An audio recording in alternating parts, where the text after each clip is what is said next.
Alright, hello everybody. I hope that today finds you well. Today found me waking up really early in the morning and then having to drive an hour away for a doctor's appointment that didn't take all that long, and then I'm coming home. Came home. Went home. I'll eventually learn how to speak today. Won't take that long, I promise, but yeah, I might need to warm up for 5-10 minutes of talking nonsense. That makes sense sometimes, though. Not nonsensical all the time, just most of the time. Alright, I'm just going to quickly... wait, no, did I? I think I already did tweet it. What did I want to do? Ah, yes. Now I remember. I wanted to share it in the Forge Discord. Because apparently, some people who would have wanted to see me play yesterday for part 1 of the Gears of War Reloaded Extreme Difficulty stream did not get their notifications, so... My channel's under attack. I'm being shadow banned. No, I don't think so. I think it just might have been a glitch. They didn't get the notifications. It happens, but that doesn't mean I won't do something on my end to try to, you know, make up for it, rectify it. That's a better word. Control V. Wait, like Discord. Why are you being strange? Can I just hit Control V and then? I'm not searching for a GIF. I just want to message. What the hell? Like, do I have to... Streamer mode's disabled? Why can't... There we go. I was like, why wasn't it letting me just copy a link into Discord? And I guess if you're just joining right now, that might... you might have heard me talking nonsense, because there's that YouTube delay. But yes, all that was in service of getting the link into the Discord. But yeah, let's jump back into this. I assure you this is insane difficulty, even though I noticed when trying to check yesterday, nothing in this game, including going to the load game section, shows you what difficulty that you're on. You just, I guess, have to remember, and then when the achievement pops at the very end, that's that. I don't know if there's like a campaign rating screen or something like that, but we're on Act 2, so Part 2, Act 2. I think we're on Act 2, Chapter 3, though. Let's find that checkpoint. It's not that late, Dom. We can do this, although it is nighttime. If the title of the chapter is anything to go by. Ah, we're already fighting. Whoa, what the hell? Sniper? Ah, man. Can I blow up that propane canister?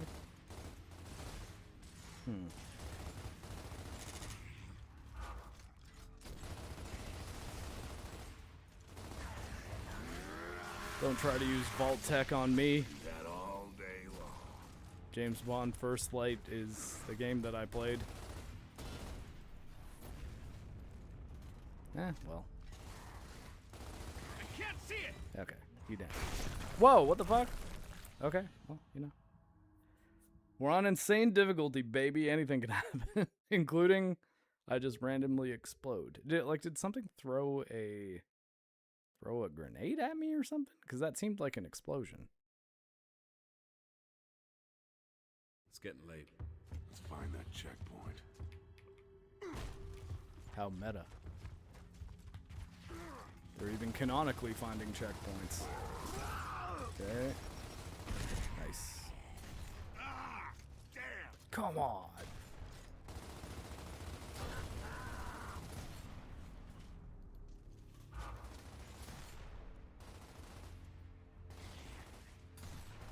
Is it gonna blow up? Is that the most it does? Is it just like a visual effect? Do I need propane accessories? Should I go visit Hank Hill and ask him how I explode locusts with a propane? I guess I mean the propane tank is a propane accessory. Take the stairs. It contains the propane, so it is also the propane, I suppose. But now, do I want to switch my Gnasher for a long shot? Gnashers, I think, are going to be more common to find, so maybe. We'll do this for a little bit. We'll see how good I am at sniping. Dom, no! My Marcus Phoenix voice will come at some point, don't worry. I gotta warm up to it. Okay, Dom, what killed you just here? Okay, well, something is the answer. Oh, right. Not actually... Apparently my sniping is poor. Come on. What the... Seriously? Okay, well. That was just a sad display all around.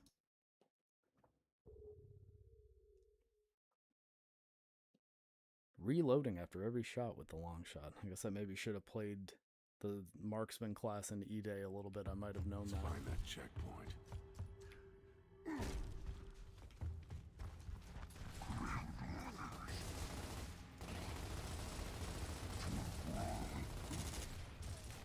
Ah, seriously? Come on!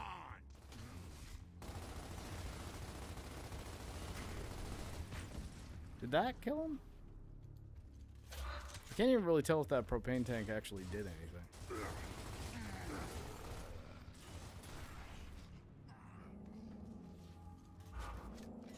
Jojo, no.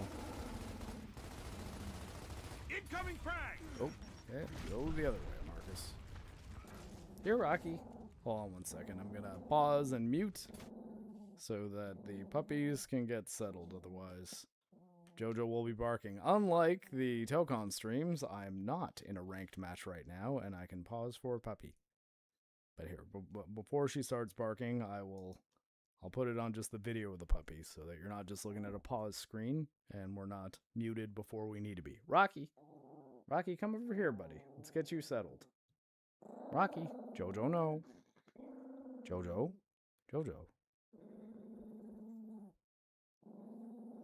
All right, here, Rocky. Why don't I just make you a little bed right there? How about that, buddy? Jojo, he's not even on the bed. Stop it.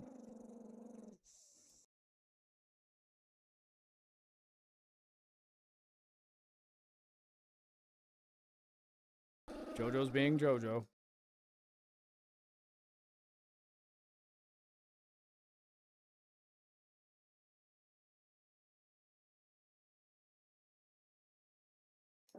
Alright, I think she's more or less fine now. Rocky. No, Rocky, never mind, Rocky. You're good. You're a good puppy. Jojo. Okay, Jojo, if you're gonna stay just growling like that, that's more or less okay, because we can drown that out. Baby. Here, baby. It's almost like I gotta turn her around so that she's just not looking at him. He's minding his own business. He's not bothering her at all. And she's just like, he's there, and he's gonna take my spot. He's not gonna take your spot, Jojo. You're good. Back in your hole. He's treating him like a locust. Oh, crap. Okay, well, this could be bad. Ah, he changed his plan.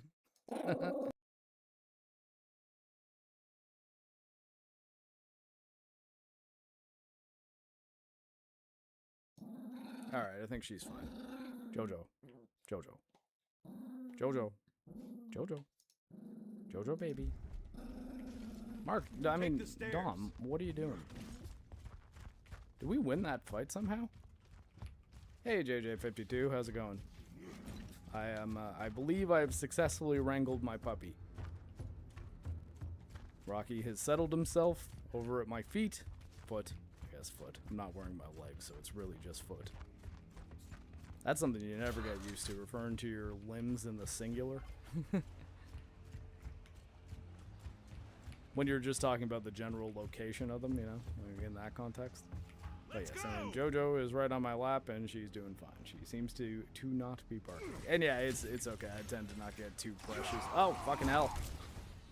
Can I not get off the crank? I was hitting dive, and it wouldn't let me roll away. But yeah, I don't get too up in arms about people spelling my name with a K. I get it. Phonetically, I still understand. Let's find that checkpoint. But thank you. I appreciate the courtesy at the very least. Oh boy. Okay, well, we got nashed good. Oh, and TNME? I guess usually it's a little late for when I have to get up to work these days, but I don't know if they have something they want me on for. They're welcome to reach out, but yeah, I think these days I mostly just kind of stick to Forge. Let's find that checkpoint. Do EFAP every now and then. And speaking of which, check out the Halo TV series EFAP TVs, because I had to watch that entire show, and it was kind of worth it, but only because we now have really funny videos that Fringy edited of us watching it and criticizing it in real time. And hey, you can find out all the things that happen on that terrible, terrible show without having to sit through it like I did. It's why sometimes I feel like Mahler hates me. He'll invite me to something, but it involves me having to watch something that's very bad. Nah, I'm sure he likes me. I appreciate being invited either way. I generally appreciate being invited most places, so I'm never gonna get like upset or offended if someone invites me somewhere. But I think also like with things like Tuesday Night's Main Event, because of my like military job, it's tricky for me to talk about anything that leans political, and yeah, sometimes I mean, I guess I haven't seen it much in the last little bit, but I think that was kind of hamstringing me in a lot of Geeks and Gamers conversations, which is why I kind of just started focusing on my own stuff. Which, you know, mixed results, but my Metroid video did really well, and that was after I left Geeks and Gamers, or at least, you know, after I stopped making weekly videos on Geeks and Gamers.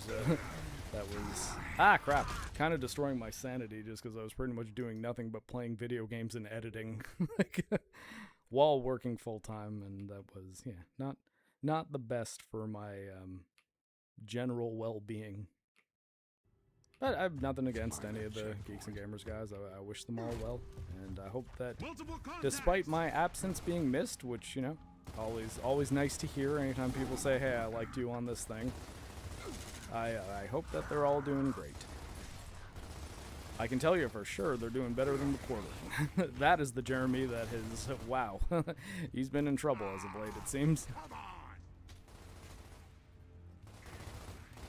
And yeah, like, I mean, Ryan Kinnell was in the Navy for a little while when he started, but he left relatively quickly because he found that he just was able to do YouTube so much more effectively when he didn't have to, you know, like, be careful about any opinion he gave on world issues. And sometimes the cultural media stuff clashes up against the actual politics things, and those are the things that get tough to discuss, because it's like, well, how much can I really talk to about any of this without it seeming, like in my case, some people, granted people that probably are being bad faith, because I think everyone understands that people have their own opinions, but the idea is that any opinion I give could be the opinion of seen as the official opinion of the Canadian military.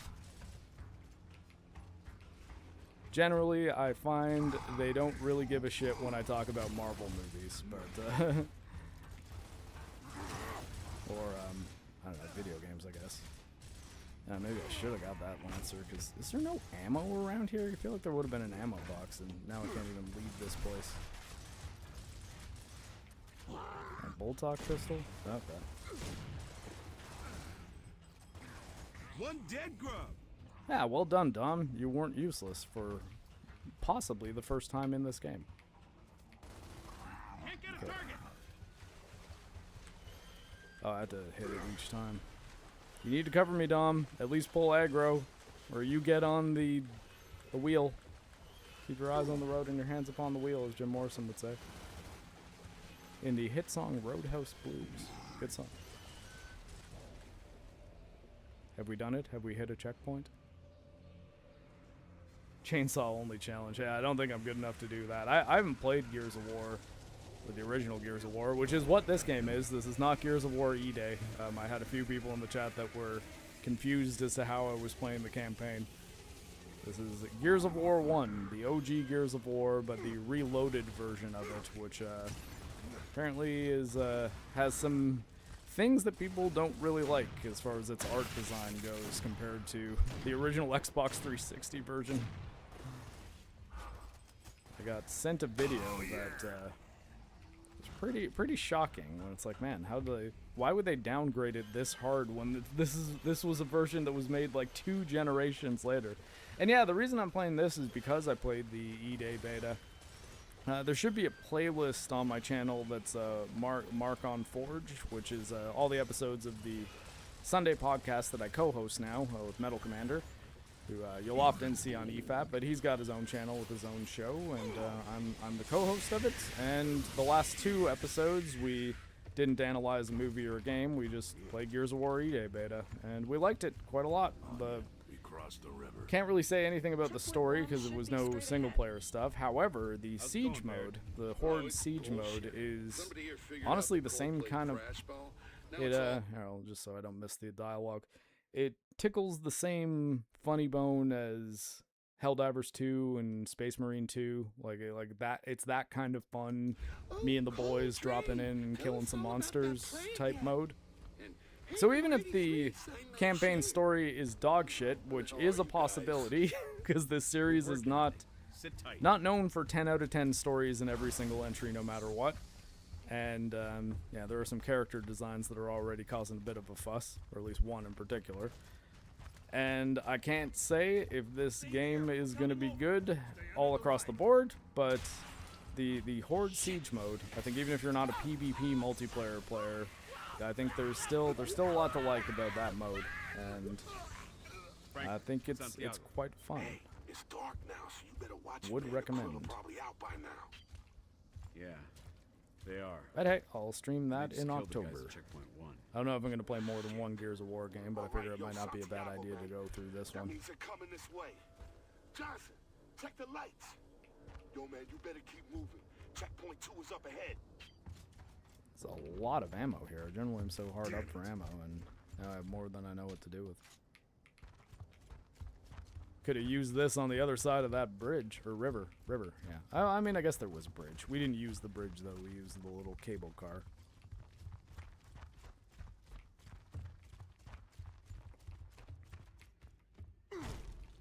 Lots of door kicking in this one. Ah, hold on one moment. Got a cough. Sorry about that. I hope that wasn't too loud. I don't have easy access to a mute button, like while doing these streams. Funny enough, I do when I'm on Forge, because on Discord I just can make any hotkey my mute. But for some reason, Windows doesn't let you just set a hotkey to mute your mic. And the setup I have right now, I haven't figured out a way to functionally get a Stream Deck, not to be confused with a Steam Deck, but the thing that can let you like switch your camera angles with one button. I have to Alt Tab and then click the Streamlabs window on my second monitor. So some games just let me move my mouse all the way over, but this game requires an Alt Tab. Hi Jojo. I also haven't figured out a good camera setup here, so I'm mostly going to just be a voice. Though I can every so often, if required, here I'll tab and do it right now, cut to videos of the puppies that I can talk over. Like, hello, you can still hear me, and yet there are dogs. Very cute dogs. Not real time, though. That was filmed where I'm sitting, though, and that's pretty much what they look like.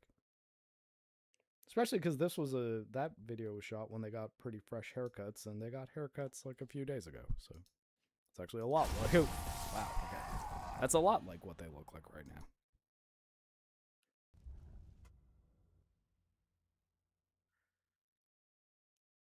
But yeah, insane difficulty is definitely tough. I at no point yet have gotten to something that seems like total bullshit. The only thing I don't really like about it is the... Oh! Okay, what the hell? The only thing I don't really like about it, aside from weird what even killed me moments like that one, is the, like, Dom is, like, always dead. Like, the AI companions are not particularly competent, which... I don't remember being as big of an issue in the Xbox 360 days, but that might have just been because all of the AI companions in every game were kind of dumb. Shoot the tanks being like these tanks? Like you're talking about Dom, and did I just kill Dom? Where are the tanks he's referring to? Are there other ones?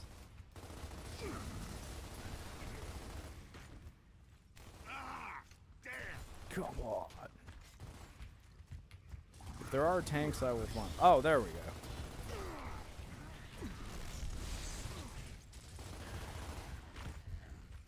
Lock and load.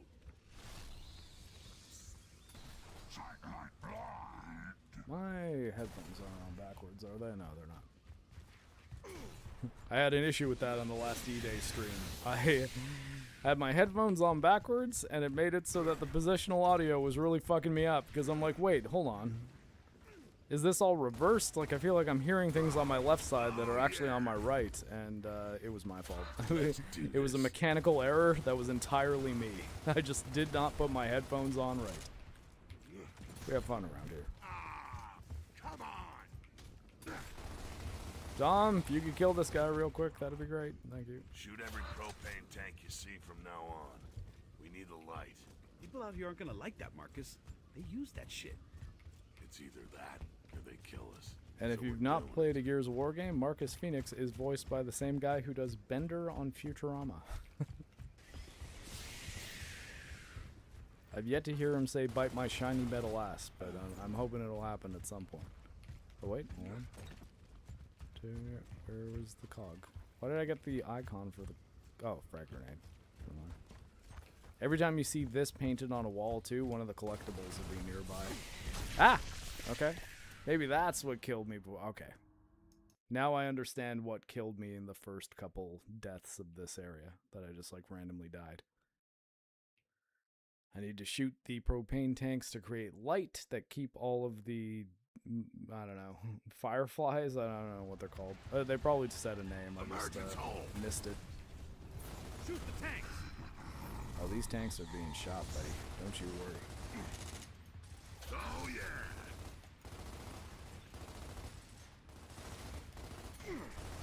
One dead grub!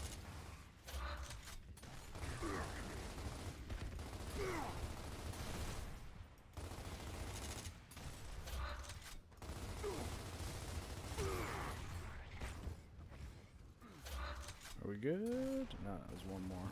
He's got a shotgun, though.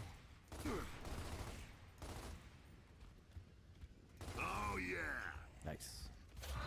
Shoot every propane tank Yeah. you see from now on. That's the first time I did 5 People out perfect here aren't active gonna like reloads that, in a row. Marcus. Man. They use that shit. Sorry, I just got an achievement. I don't know if you guys can see the achievements So we're as doing they it. pop up. Because I think when you do game capture, it doesn't show you Let's do system this. level UI elements, and I believe both Steam achievements and Xbox Live achievements count as UI elements rather than... Is there another... I wonder, like, can I get... Do I have to, like, find another one here and then walk around? Because I feel like I'm not making it from here to here without hidden darkness. And I can't throw them, right? I don't have any kind of portable light source. Alright. Let's try just blitzing. Okay, cool. We made it. Cog acquired. We've found the collectible. Let's run back. Hopefully not die. Although I found that even if you die after you collect a cog, you still have the cog, even if you don't... So you don't need to go collect it again if you... Ah! Okay, no! Ah! Into the light. I've seen the movie Darkness Falls. It's been a while. And Pitch Black. I think that was another one where it's they're afraid of the light. That, can I not use the armoire? We are taking the armoire, and that's all there is to it.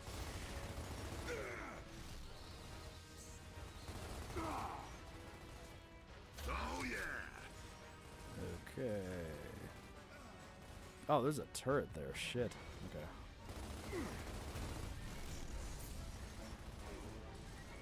Any others? Is that one there? I feel like they all seem to have like an antenna like that coming out, but I can't tell if that's like a hidden propane tank. Ah! Dom, cover me, damn it! Covery fire, like what the hell? You ever heard of suppressing fire, dude? I thought you were supposed to be the teammate of this game. You're making me afraid with how terrible you are at stuff.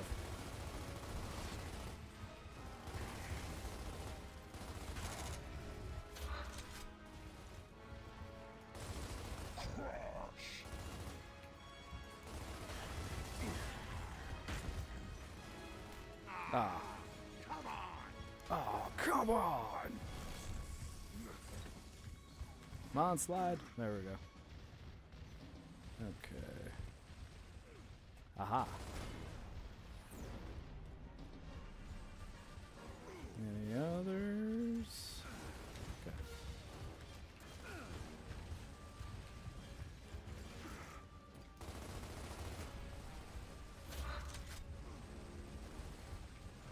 I gotta say, I kind of do like the idea of like, okay, you gotta find a propane tank, because without the light, these things kill you. Can I get a grenade over there, do you think?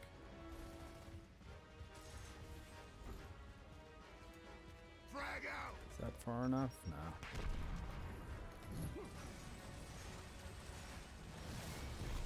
Ah, too far. Boo.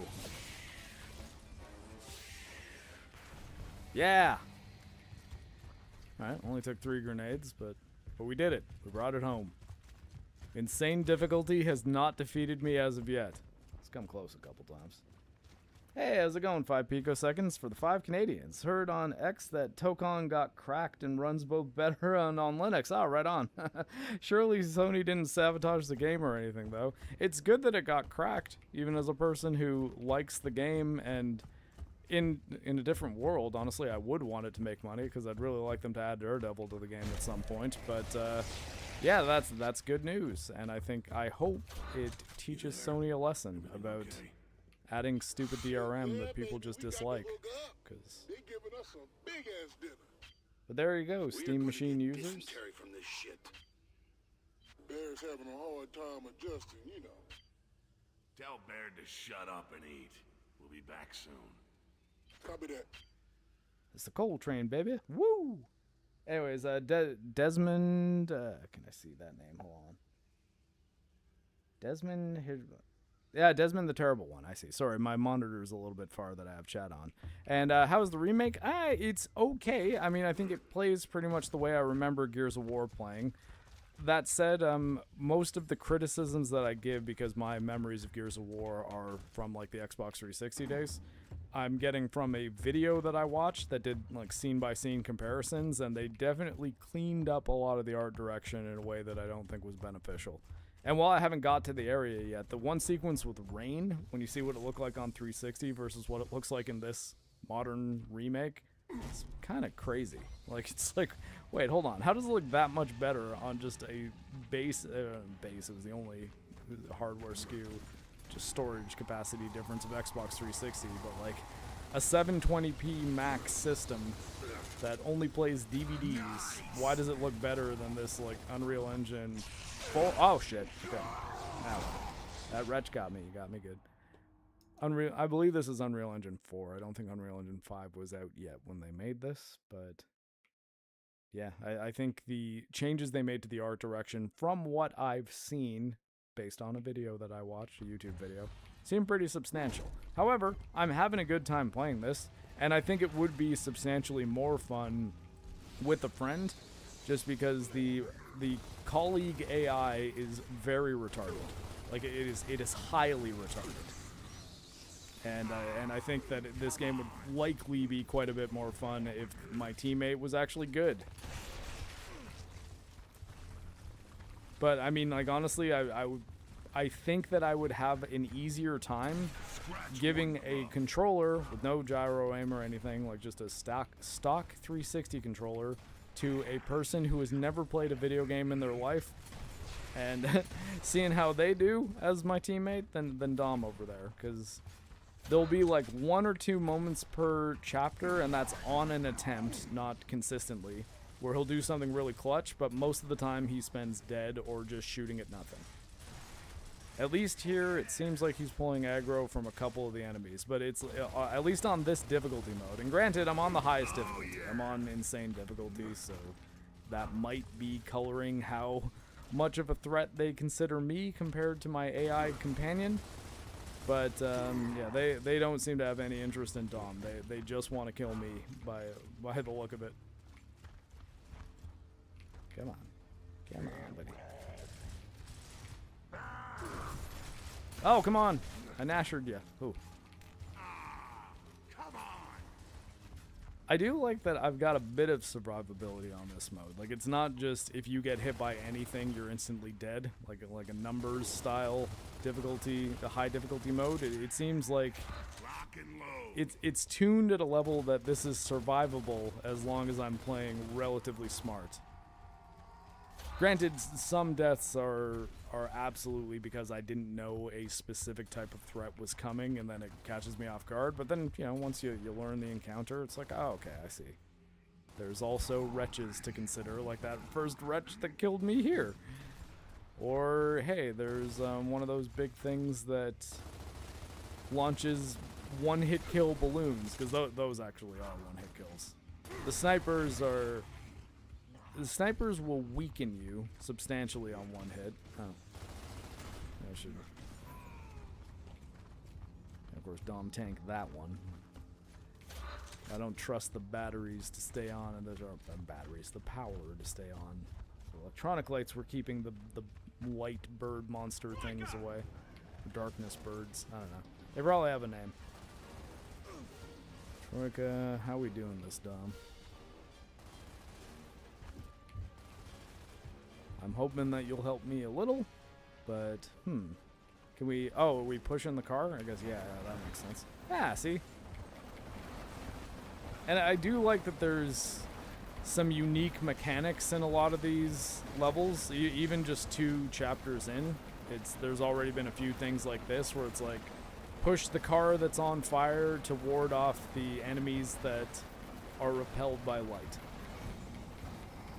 And I didn't have to think too hard about it before I noticed it, because it made sense. Like, I was like, okay, well, what can I do that'll give me light if there's none of the propane tanks for me to blow up? Okay, well. But a turret can still kill me. If there's no propane tanks for me to blow up along this street and I need cover from the turret, what can I do? I immediately saw a burning car. I started pushing the burning car. And it's been a long enough amount of time since I played this game that I absolutely did not just organically remember that. The only thing I remember about this sequence is I knew that there were pitch black style enemies that are attracted to light, but I did not recall this sort of novel push the flaming car to provide cover from the turret as well as the darkness monsters. Never played Gears of War due to being a PS user, so it's curious. I mean, yeah, this one's on PlayStation, isn't it? I know that E-Day, at least for now, they were saying is Xbox console exclusive, which I think is dumb because Microsoft needs their Xbox division to make money right now, and I don't think that I don't think that they are going to make more money selling hardware right now. So if the idea is make console exclusives so that PS5 users spend a fucking $1,000 on an Xbox, I really don't think that's gonna work. They can try it, but I think the only people that they're actually catering to with that strategy are like Xbox fanboys on Twitter. They're like, what we really need is exclusives so that we can say to the PlayStation guys, just buy an Xbox, because that's what they say to us about PlayStation. But my philosophy has remained pretty consistent over the last 10 years, where I think every video game should be on every piece of hardware that can run it, and I don't see a reason to have exclusives at all, because I don't think that the companies making games need to be the same ones making hardware. I know a lot of people think that that does add something special, but ultimately, even the Nintendo Switch, the last 2 Nintendo systems, Switch and Switch 2, they're just PCs. They're handheld form factor NVIDIA Tegra chips that just have a really limited operating system on them, and that's all there is to them. So it's really just a PC that you can do fewer things with. And I'm not saying that everything needs to be Windows or everything needs to be Linux or everything needs to be on Steam, but I think that Xbox games should be on PlayStation. I think PlayStation games should be on Xbox and Switch. I think Steam games should be published on whatever console is willing to let them through certification, because I think with indie games, that's the biggest problem, right? Like, Steam has more indie games than any other platform because it's easier to get on Steam. There's fewer things that you have to go through in order to get that approval. Oh, and thank you very much, Desmond, for the $5. Desmond the Terrible One. Have you heard about Mortal Shell 2? Started playing it last night, and it's a vast improvement over the first. A little janky, but it's a cool Souls-like. Yeah, right on, because I played a bit of the original Mortal Shell. I think, where did I get it? I think I got it on a Humble Bundle or something. Actually, wait, hold on one sec, I'll check. Do I have it, or... I played it somehow. There might have just been a demo. But I'm going to quickly just check my Steam library. I might have bought it and then returned it. That's also a possibility. Mortal Kombat. No, Mortal Shell. Okay, so I do have the first one. Apparently I played it for 8 minutes. Well, I mean, granted, I guess I didn't give it too much of a shot, but I think I just didn't like how it felt. Take the alley. It's good to see that they've improved the game for the sequel, though. That's generally what you want, and yeah, I wish them well. I think, though, the closest thing to a Souls-like I'm going to play this year is Phantom Blade Zero, though. I think that game looks quite good. I watched a bit of that Sony State of Play video. I didn't watch the whole thing. I skipped the whole story segment and the world segment. I just went right to the combat, because I was really like, does this thing have combat that will make me want to play it? Like, is it going to be worth my money? And, you know, I guess fairness to them, they're doing the $60 price point, which is the price I think all video games should still be. I even think $70 for when they switch to PS5. It's like all games are going to be $70 now, and that's because the price of game development is just going too high. And I've always found that to be bullshit, because I'm like, wait, who's asking you to spend that much money on game development?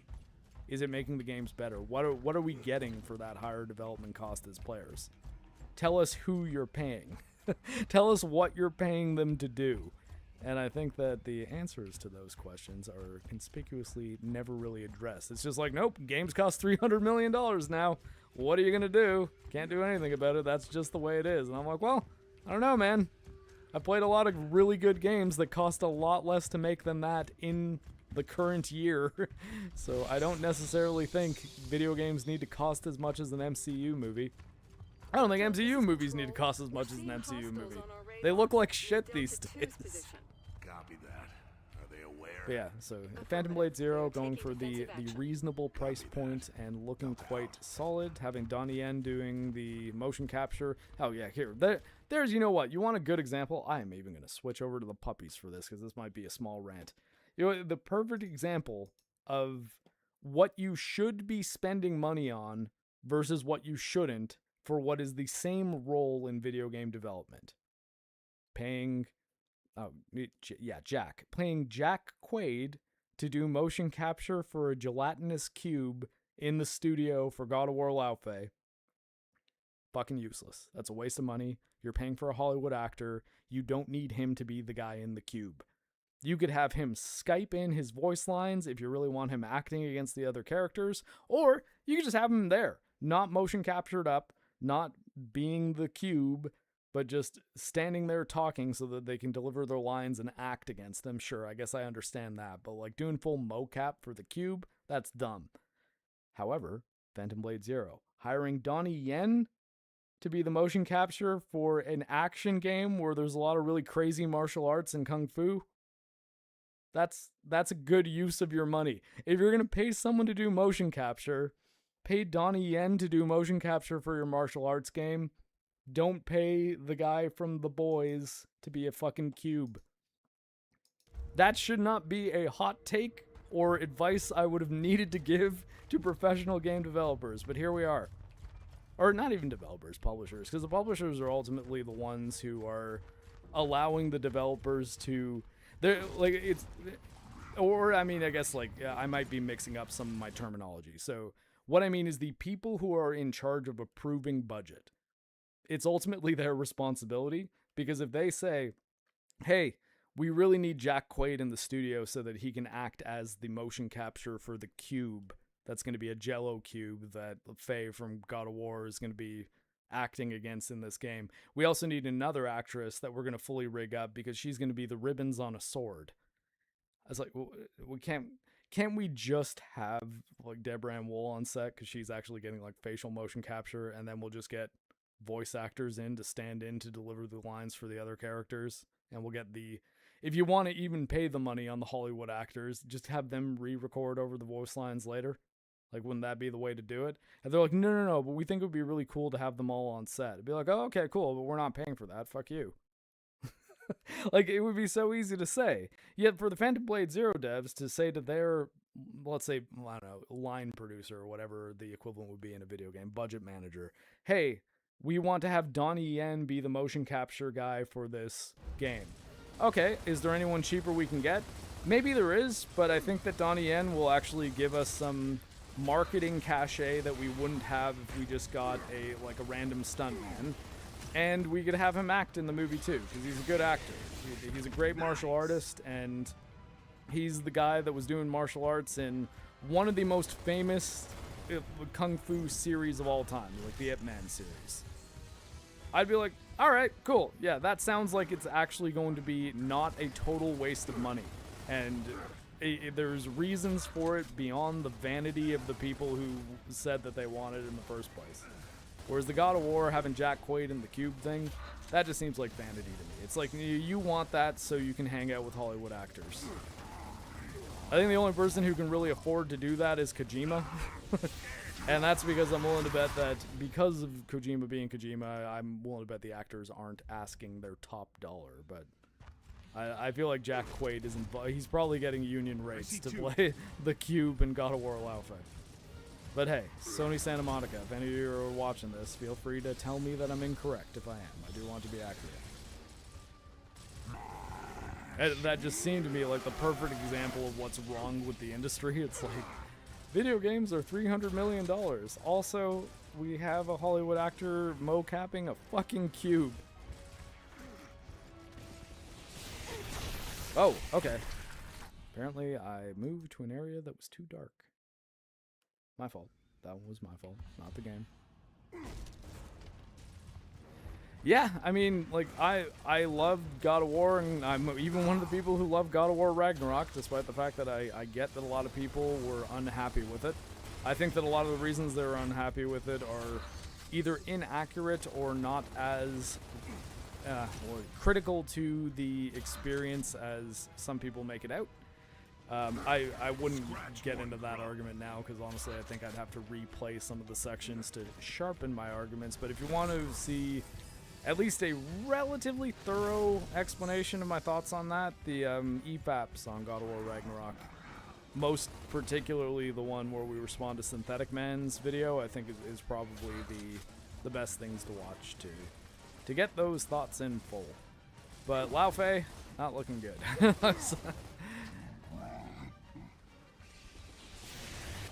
I think the only thing that seemed interesting to me about Lao Fei was the combat, like when Fei's actually fighting. That was kind of neat, I guess. That said, I don't know that it was that much more interesting than if I just had another Kratos game to play. Like, I think that, yeah. And I almost think it's substantially bizarre that one of the reasons why I like it as much as I do, like the Fei combat in Lao Fei, is the air juggles. When that was like kind of a pillar of the God of War games for like the entire PS2 and PS3 era of the series. And now it's like, oh my god, there's air juggles. Cool, that's awesome. The only thing is I had to deal with a whole bunch of Marvel humor.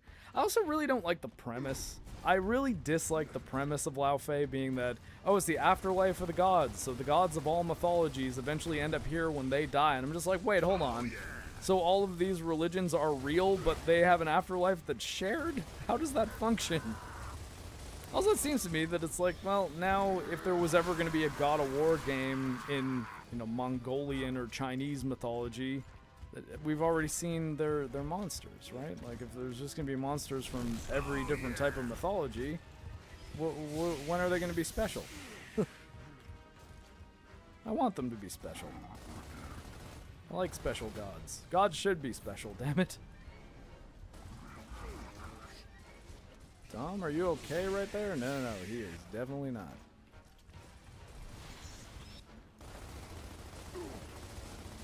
Yeah. Damn.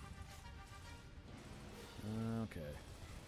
Hey, Don, maybe you could shoot the propane tank that's over here that I can't see from my angle, like I did for the one over where you are. AI? AI companion? Supposed companion?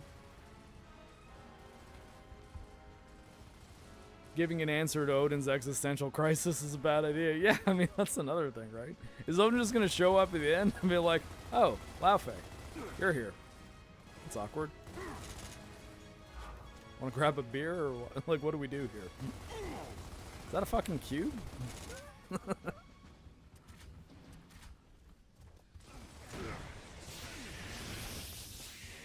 Okay, cool. Yeah, now we're both on the side that we can't cross. Oh, that's great. Oh shit. Man, the Boltok pistol really needs to be a headshot or it's useless. Oh shit. Oh, come on. My Nasher quick draw skills were compromised. Bit of a nitpick, but the Egyptian god being a green human and not an animal is disappointing. Yeah. Especially when they kind of hinted at the Egyptian gods in Valhalla. And Valhalla was really, really good free DLC that actually tied in a lot of narrative elements of the Greek mythology games that I was very impressed by. It's like the roguelike mode that isn't just like, hey, here's a fun little roguelike mode for God of War Ragnarok. There is substantial and important story things that happen in God of War Valhalla that have seemed to at least have had a lot of respect for not only the story that they were telling with the Norse games, but the Greek mythology games that many, I think, are often, and in some ways rightfully, worried that it's like Santa Monica tries to pretend don't happen, or those are just like the silly teenager games, but now we're making grown-up games. Whereas I think they both have their strengths and weaknesses, and more importantly, both have their value. And I think that Valhalla was a really good example of them proving that, yes, we do value the Greek games quite a lot. We're not trying to pretend that they're terrible and the only thing that matters is our Norse mythology stuff, because it's so much more serious and about fatherhood, or what, you know, whatever one might think they would say. I appreciated them not looking at it that way. Maybe let's just alright. Jib City. What the fuck? How are you alive? You all exploded. Let's, oh, damn it. Dom. Yeah, Dom was alive. Friggin' Pal World has a better segment than God of War. That's pretty funny. Kind of makes me want to play Pal World. I've never really been either a Pokemon guy or a survival crafting guy, though. So, although at the same time, I am ultra happy for the success of Pal World and the fact that they seem to be the ones teaching Nintendo that Nintendo does not always by default win lawsuits, and they actually can lose when they're making just ridiculous claims that are bad for the entire industry. Oh yeah. Damn it. Though, to be fair, the worst offender of that idea is Warner Brothers. Warner Brothers Warner Brothers successfully, not even allowing, because I don't think it's necessarily Monolith who has these rights. I believe it is Warner Interactive Entertainment. Copyrighting the Nemesis system from the Mordor games was so fucking terrible. Like, I hate that that was even allowed to happen at all. The easiest example being like, what if Mario copywrote or trademarked the side scroller? What if Doom trademarked the first-person shooter, like id Software? That would mean there's entire franchises worth of great games that just would have never happened simply because they were inspired by a thing that they liked.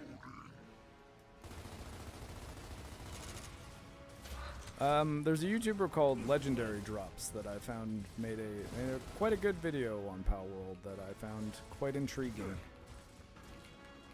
Learned a lot about it, and it made me, again, I think even more proud of just everything they've done. It seems like they... Yeah, look at that. Killed by your own monsters. Shit. Oh, okay, so you guys don't just get one shot by the Nasher. That's cool. I am out of ammo, though. For real. Alright, Dom. You're the bait. Ah, shit. Okay. Yeah, stick to that cover. And I'm not at good Nasher range.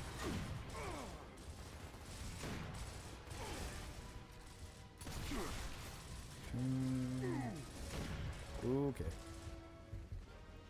Are we low enough?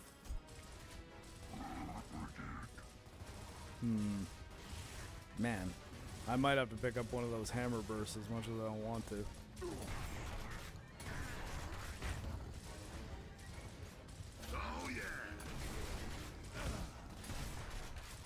Dom, you think you can maybe shoot the guy over here?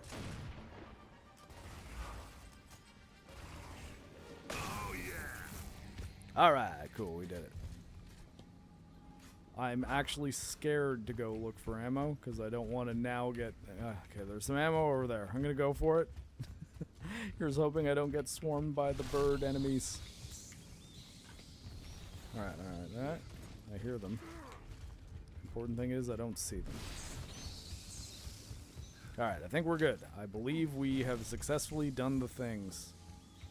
It's a hammer burst, not grenades. There's another car that we can probably push, but... Ammo or secrets? Am I gonna have to pick up one of the hammer bursts? Definitely worth the $30. Maybe I'll get around to it at some point, although I do have quite a few games I'm gonna need to be playing coming up. Streaming or otherwise. Like I believe I will probably stream some Onimusha. I kind of want to play a bit of that offline though, because I don't particularly want to play it in English, because I played the demo in English and they the Japanese samurai all have British accents, which I find bizarre. And the Japanese sounds better, but streaming a game in another language I find tends to turn some people off, because they might want to just be lurking and hanging in the chat to hear what you have to say about things, but then every time there's something going on in the story, they would then need to like pick up their phone and read subtitles, when I think a lot of people don't want to do that. So I do my best to stream games in English, even when they're games I would prefer to play in Japanese or Shit, now what? Mandarin or Korean or whatever language they were originally made in. Move that light. Wait, I'm moving the light? Oh, okay. I thought I was going to move the light while Dom... Okay, yeah, okay. I guess I'm going to have to move the light over to that cog and then go get Give me it. an update. We've got locusts, and looks like Krill are on their way. Can you hold position? For now, but you guys are welcome to come back. Anytime, you know? Copy that. Phoenix out. We're on our way. Yeah, so I'll stream Onimusha, and then not long after that we have the like day of the triple threat, where it's oh wait, no, Onimusha's been moved. But Control Resonant and Silent Hill Townfall come out on the same day. And I believe if I'm going to stream one of them, it'll probably be Control Resonant, because Silent Hill Townfall, we're doing a Forge episode on it, and I think it's probably going to be more fair to that game that I don't play it while streaming and like cracking jokes and taking breaks to talk about video game industry stuff, because I like talking about that stuff. And sometimes people, every so often, people like hearing what my thoughts are on it, because I at least try to think things through and not just give a gut reaction take. And for a horror game that's supposed to be as what the hell? What did I do? Dom did like, okay, my god. Did Dom just die and that's why I failed? Are you kidding? Okay. Shit, now what? Can I make it over there? I'm definitely gonna die if I try to grab those cogs. Right? Move that light. Oh, okay, no, guess not. How? Wait, how am I not dead? Alright, well. I guess my idea that I'd have to move the spotlight over to the cogs was and incorrect. looks like Krill are on their way. Can you hold position? For Krill, now, okay, Krill you are guys the... are welcome to come back. Anytime, you know? Copy that. Phoenix out. Krill is what the pitch black monsters are referred to as. But you know what I mean, like a game like Silent Hill Townfall, I think that there's a possibility it could be good, but it also might end up being bad. And if I'm gonna end up talking about a game being kind of shitty, and it's an atmospheric horror game, and I wasn't really paying full attention to it while I was playing it, I don't think that's very fair to the game, and diminishes my ability to criticize it. Whereas a game like Gears of War, where it's mostly action, and I can pretty competently talk about, you know, video game stuff or movie stuff or whatever you guys feel like asking me about while playing a shooter. Granted, having little breaks to die, on this difficulty at least, it doesn't really affect all that much, you know? Like, I can still enjoy this game about as much as I would. Now, for Control Resonant, because I feel like the storytelling is probably going to be a pretty substantial part of it, I will definitely do my best to not speak during cinematics. However, I think that it's also a game that is going to have a large focus on combat. Yeah, light those lanterns. Woo! I'm the god of hellfire, and I bring you fire.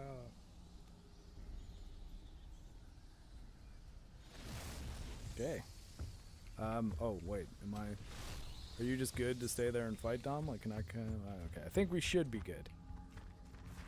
And yeah, and then the following week, Gears of War E-Day, which, you know, if you, I mean, seems like at least I've got some people that are enjoying this stream, because, you know, we've got some super chats, which are always better than zero, so apparently, hey, streaming Gears of War, not a bad idea, so I think I'll stream the Gears of War E-Day campaign, perhaps on similarly insane difficulty, and Ace Combat 8, which I think I'll at least play a little bit, and if people end up liking it, I'll play more, but I'll make sure that I at least show you guys the pink-haired Japanese fighter pilot waifu at some point, because I feel like there's people who at least expressed that they're planning to buy the game specifically because of her, and I like the Ace Combat games, and they haven't made one in forever, so I might be the one to stream that game. And then 2 weeks after that is Phantom Blade 0, which, considering the fact that like no games at all are coming out in November other than GTA 6, that might be the last game I stream in November,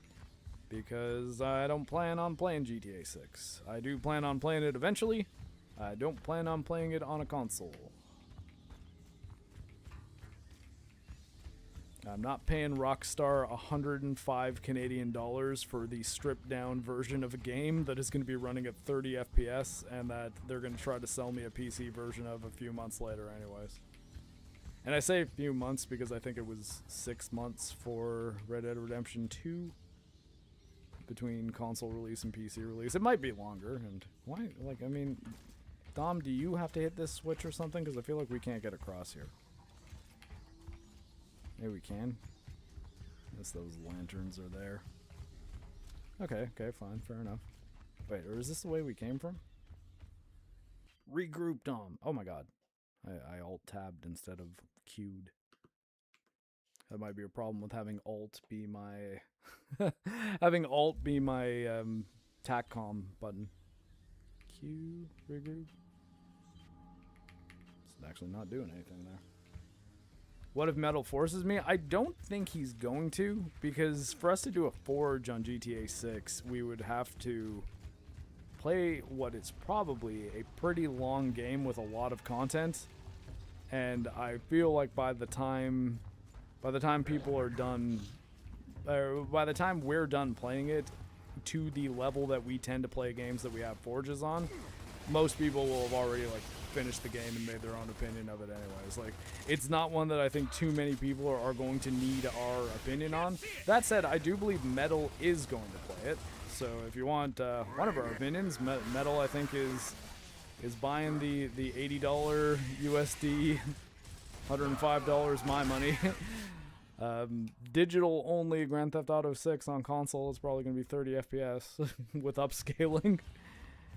I believe he is going to bite that bullet and do that. For me, though, I just, especially after how many times they released GTA 5, I'm just like, look, I'm not buying this game 3 times and then paying for an upgrade, updated visuals or something. I'm just going to wait till it's on PC. I like Grand Theft Auto, but I'm not that crazy about Grand Theft Auto to the point that I'm like, oh no, if the Grand Theft Auto storyline gets spoiled for me, that's it, it's over. I vaguely cared about the stories in San Andreas, Vice City, and 4. I didn't really care about the story in 5. That game, I think, was more about the character moments than the main plot. So I don't really think I'm going to be missing all that much. Especially because, I mean, it will come out on PC, right? Like, it's not like they're going to be like, nope, this is a... Sony is now the exclusive publisher of GTA. Like, all GTAs are now going to be... Ah, come on, where's my... Okay, one thing I have noticed in this game, sometimes the chainsaw decides to just not work. It does not respond to my input. Favorite GTA? That's kind of a tricky one. I probably got the softest spot for Vice City. Like, I liked Grand Theft Auto 3 quite a lot, but I loved Vice City when it came out. I played them both, like, right when they came out, too. And San Andreas I enjoyed quite a bit, but I found the main story kind of fell off once you got to San Francisco. Or San Fernando, I forget what they call San Francisco in San Andreas. I liked the LA part towards the beginning. I actually thought it was really cool that, kind of like in Bully, there was a focus on riding around on bikes for a bit. I thought that that was kind of interesting and novel. It made it feel a lot different from Vice City or GTA 3. And I like Nico. Main plot, actually, I probably like Grand Theft Auto 4 the most, because I thought Nico was probably the most compelling character, like main character. 5 is funny, but it is just kind of all over the map. It might also be, too, because, like, Vice City's soundtrack had a lot of songs that I would, like, listen to growing up as a kid, like, when I was, like, really little, like, music that my dad loved and stuff, and I thought that that was kind of neat. Whereas 90s kind of felt more, 90s, God, I say Grand Theft Auto 90s. San Andreas was, like, all 90s stuff, so I already knew all the music in that, where the 80s music in GTA Vice City, I just felt like, oh, man, like, yeah, I remember this song. I haven't heard this in forever. Oh yeah. I was really little when, like, this song was out on the radio. Because every GTA soundtrack's also got some deep cuts. Or at least they did. I have no idea what they're going to be doing with the soundtrack.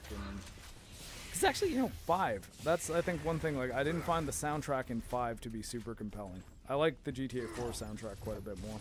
Fire in the hole. What? Come on. I totally nashered you.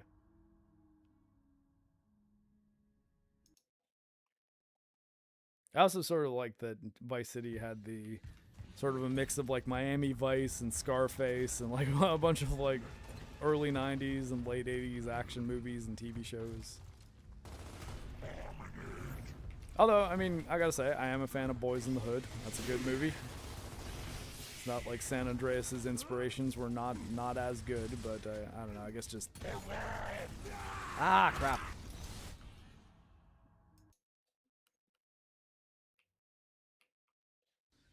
Yeah, GTA 4, I think its biggest downside was how much less flexibility there was for things you could do when compared to San Andreas in particular, right? Like it seemed like kind of a step back, even though the visuals were better. But at the same time, I think that I at least think that they made up for it with having with having a protagonist that I found more compelling than CJ in San Andreas.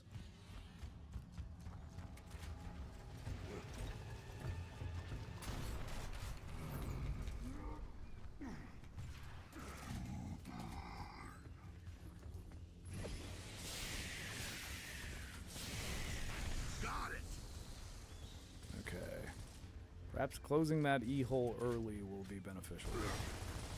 Wow, jeez. This guy got like razor sharp aim.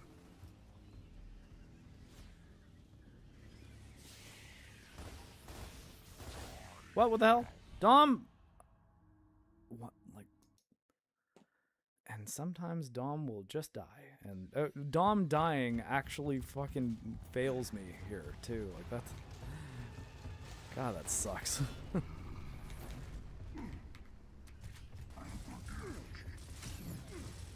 on, get behind cover. Hole has been shut.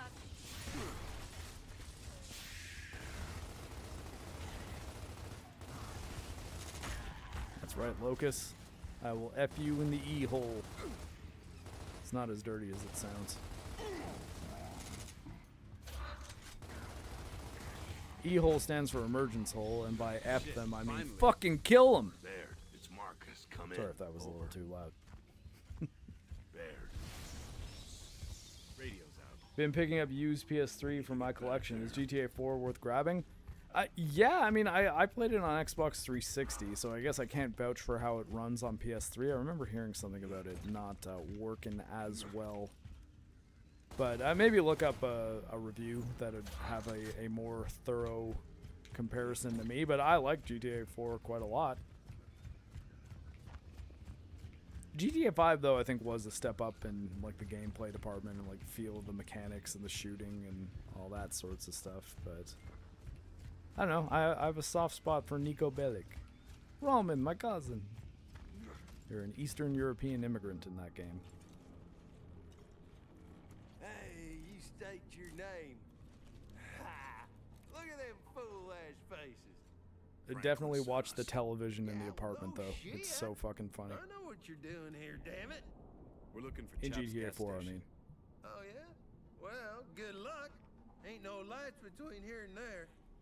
I guess your ass is doomed, huh? Oh, you think so? Whatever. Go in the house. I'll run the lights.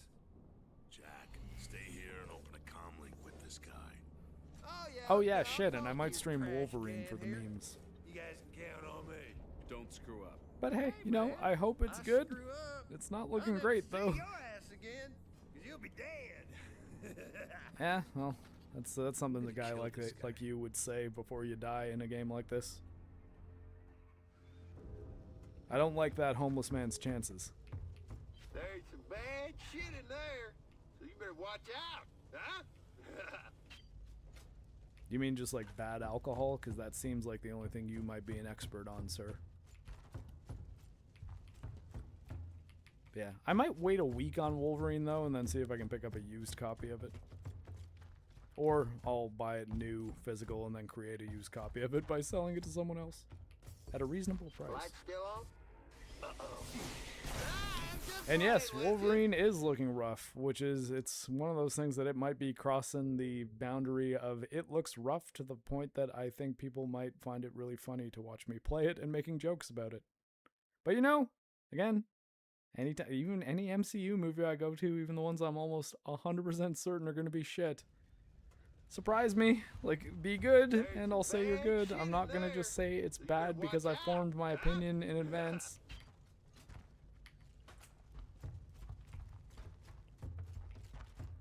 There is like a US Navy buddy of mine, like online buddy of mine, like guy that has worked for a couple developers who worked on it, but he left Insomniac recently and now works at New Blood, who, it's a studio that I like quite a lot, who makes very good games. Ah, what the hell? You can't turn off the lights in a room that I'm forced to slow walk in, man. And now I'm just okay to walk in here? That sucks. Yeah, so I don't have any social pressure to not cover Wolverine because I don't want to be mean to a guy who I like talking to. And it's not looking great. It's looking like I might be able to say some funny things while streaming that game. But again, you know, prove me wrong, Insomniac. Be a really incredible, awesome game that I'm like, wow, I was super wrong. I do like, I guess if I'm going to give him credit for something, I like that it seems super gory. It's one thing that I really did enjoy about, let's wait, can we chainsaw through here or something? Or not? Yeah, we can. Okay, cool. Well done, Epic Games. That was intuitive. 'Cause I believe Epic actually was the developer of the original Gears of War. Led by the infamous Cliffy B. Dom. And yeah, I gotta say, the character models don't look fantastic. I think it's particularly, the one that stood out to me was Deathstrike too, because I'm like, man, you could say, oh, we didn't want to make Deathstrike look like she does in X2 because we want to make ourselves distinct from the movies. And I'm just immediately like, so why did you hire a handsome Australian man to play Wolverine? That's exactly what Hugh Jackman was. And realistically, before people saw Hugh Jackman as Wolverine, most people were pretty pissed about that casting. It was like, wait, Wolverine's supposed to be like a short guy that's like really rugged looking, not particularly handsome, and you cast like an Australian musical star, like a musical theater guy to play Wolverine, he's gonna suck, he's gonna be lame, he's gonna be terrible. And then people end up liking Hugh Jackman, which, you know, for good reason. Hugh Jackman's good as Wolverine.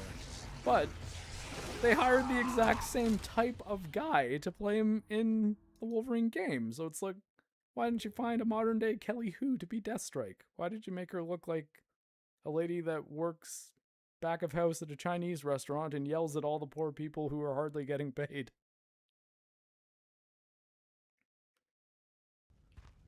And I mean, Jean, God, they don't like redheads all that much either. They seem to have given Jean the same treatment they gave MJ in Spider-Man 2. But you know, hey, I mean, again, I haven't seen enough of the game to form a full opinion on it. I don't really know anything about what's going on in the story, like hardly anything at all. I gather that Mystique, Sabretooth, Deathstrike, and Jean Grey are in it, and that there is a Sentinel boss fight at one time that looks like a Ben 10 boss fight from the PS2 game, but hey, that might just be phase 1 of what turns out to be a really cool Sentinel boss fight. I don't know yet, and I'm not going to form that opinion before I play it. Although at the same time, if I was still on my, I don't really feel like streaming much these days mode, I probably would just skip that game entirely, because it doesn't look fantastic, I'll say that much. Let's do this. Though, again, does look bad enough that I think streaming it for the memes might actually be entertaining, at least for you guys. I might be wanting to kill myself the entire time. Oh, Omega Red's in it? Yeah, I guess he was in one of the earlier trailers, wasn't he? I kind of don't remember seeing him. I've been trying to not watch too many of the trailers. In fact, the only reason I think I know as much as I do about, like, Deathstrike and the Ben 10 Sentinel boss fight is just because the, like, clips of it are just all over Twitter. I mean, yeah, and obviously I've seen the Red Trail Ninja chase, too, because can't avoid that one either. Hey, you want to find this enemy in the environment? Well, good news. We're gonna give him a glowing red tail, like he's got the fucking scarf from Shinobi on PS2 on. Except it's non-diegetic. Like Wolverine can't actually see this trail. Only the player can. Is this going down the?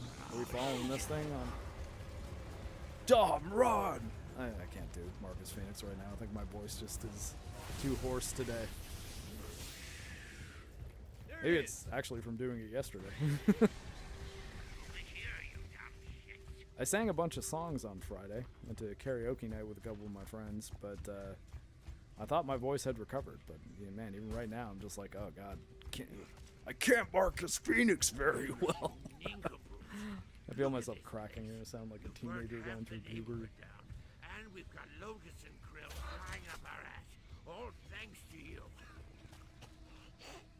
We gave the enemies a stink trail so that the bad of smelling can feel it. God. Oh yeah, and even this game, I don't know if it was an update or something, but I'm like, it's like 3 out of 3 games I've played recently have made it so that the, what am I saying?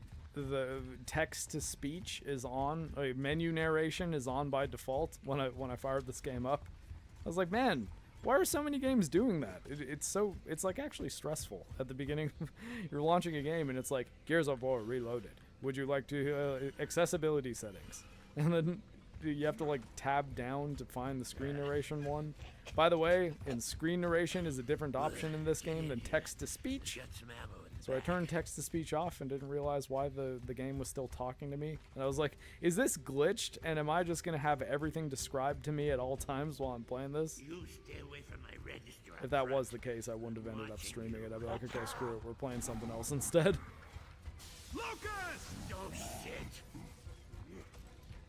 Oh, damn it, damn it. Can these guys coming from this angle only, or are we getting flanked? Ah, shit! Wait, why did I get up? I was just trying to move within the cover. No.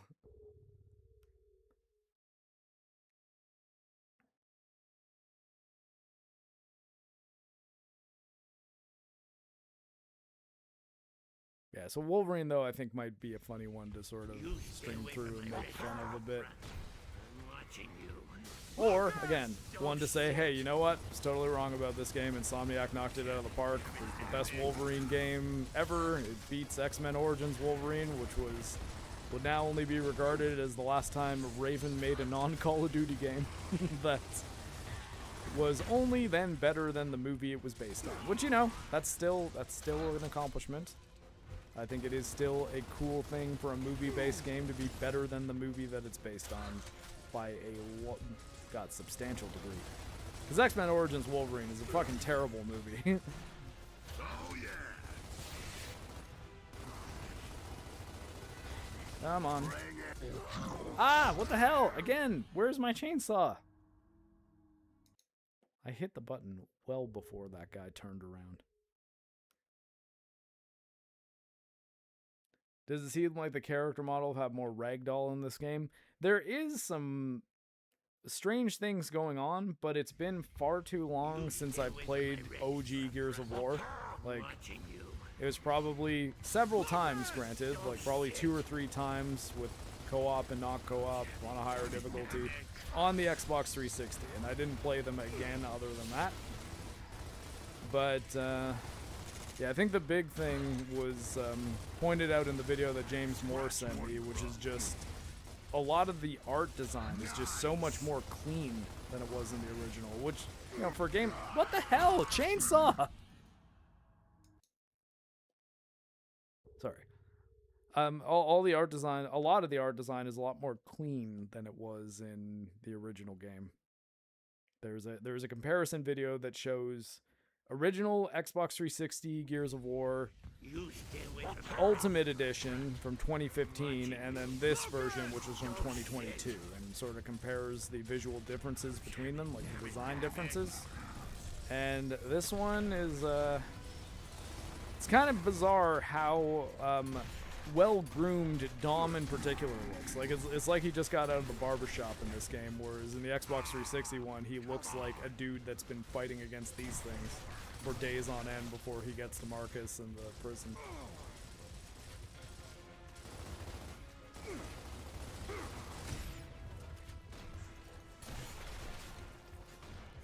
Lock and load. Take that, you bloodsuckers! Boomer! Boomer, where? Oh, okay. Stop shooting the beat. You're not taking me! Yeah, dumbass. Ah, shit. Ah, no! Oh, god damn it. I'm gonna have to fight all those things again, aren't I? The less clean visuals seem to just be an industry-wide standard. You mean like the cleaner visuals? Like the, oh, let's make everything look a lot more polished? And wait, Slumpy, did I miss a membership from you? Because you've got one comment that's not a member, and then it seems like you're a member now. Either way, I guess thank you for the membership if you did just get a membership. It didn't give me the notification for the membership though. That's strange. Lucas! Oh shit! Though I really do need to, like, I need to at some point get new emotes, because yeah, those were all quite old. I just oh shit. Okay, come on, Nasher. Ah, no, that's Dom. Damn it. Oh, crap. Okay, that was just embarrassing. You just did it? Strange. It didn't give me the notification for the membership. Like, it's not even popped up on the screen. Huh. Well, anyways, though, Lumpy, thank you for the membership. I will add $5 to the mixtape fund, just because I know that you've been adding to the mixtape fund pretty regularly. And I think that actually might be 200 on the dot, because I think during Forge we got to 195. And for those who don't know what I'm talking about, if you mention mixtape in a super chat, or you say, I want Mark to play mixtape or something after you get a membership or gift memberships, I will add that amount to the pay Mark $400 to play through mixtape, and then in addition to Wolverine, I will stream through mixtape. These are the ones that I'm doing primarily because I think it'll be funny for you guys to see me frustrated with maybe even some of the same aspects of the game effectively playing itself, which, you know, I hope there's at least a high enough difficulty mode that you can choose out the gate in Wolverine that it'll be an action game that actually, you know, keeps me on my toes, at least at points.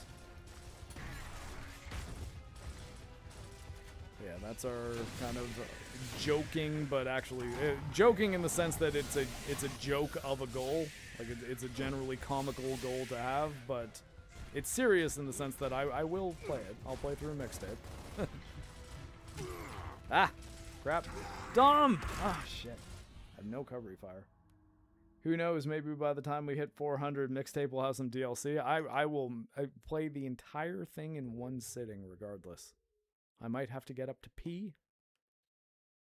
I might have to get up to cry, depending on how emotionally affecting mixtape is on my nostalgia.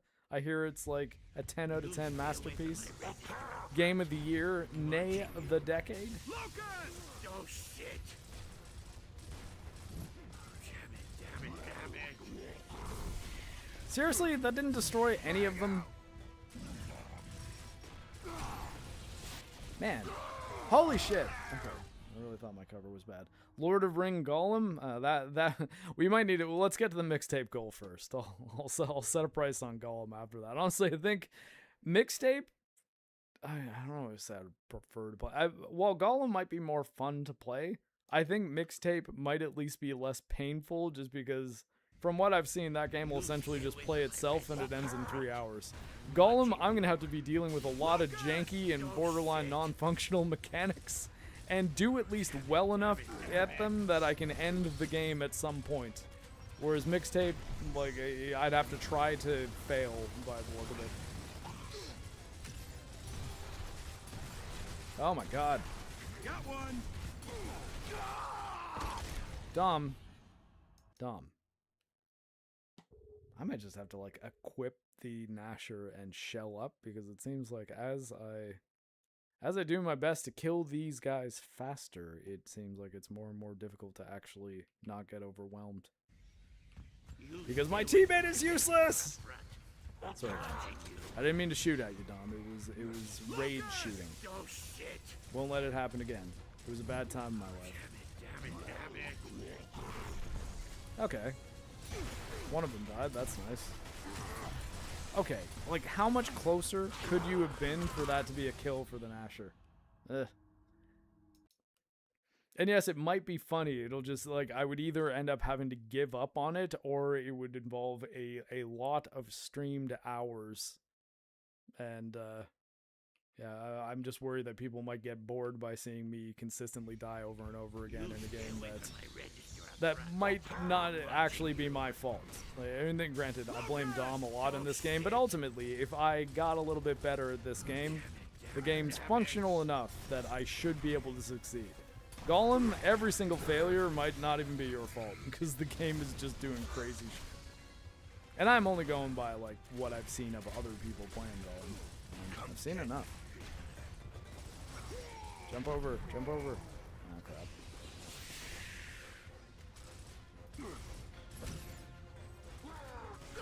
Oh, what the fuck?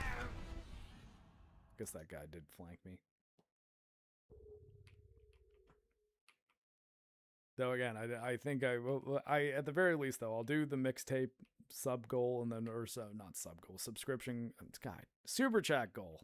Or membership goal, I guess it's the same thing. Value goal, which by the way, if you super chat Forge and mention make Mark play mixtape, or even just put MT in the super chat, then half of that super chat will go towards the same fund.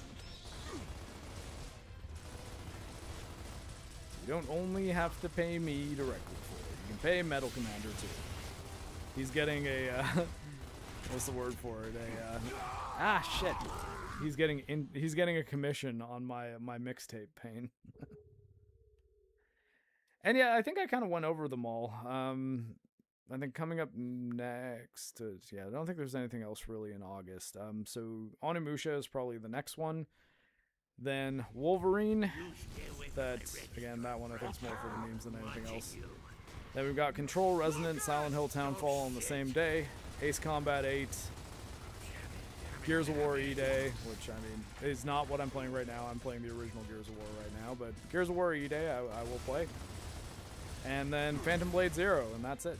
And that's actually what was talking about that kind of got us onto the GTA 6 discussion, because I do not plan to play GTA 6 until it hits PC. I don't want to pay Rockstar that much money for a game twice. And if I get it on console, I'm probably only going to play it once and then never again. Whereas if I get the PC version, if I ever feel like fiddling around with Grand Theft Auto 6, I can... What the hell? Like, Gnasher shot. Center of mass. Like, I always hear Bender when Marcus dies. Yeah, I mean, it's the same guy. John DiMaggio. Dom, bite my shiny metal ass! Like that. Marcus Phoenix doing a Bender line. Oh, that would be fun. I'm watching you. Lucas! Oh shit! Maybe, like, I don't know, should I push them? Damn it! Let's try to masher the shit out of them point blank here.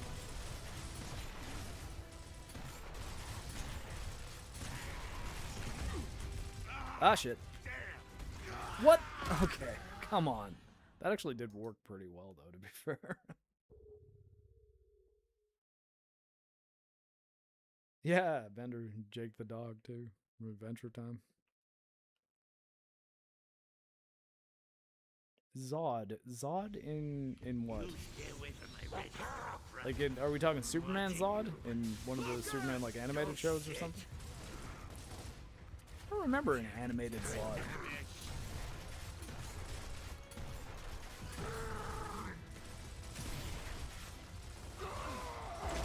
Dom, cover me, damn it. Alright, that might be a bad idea. Although, maybe if I stack up on the wall and then blind throw a grenade, that actually might work.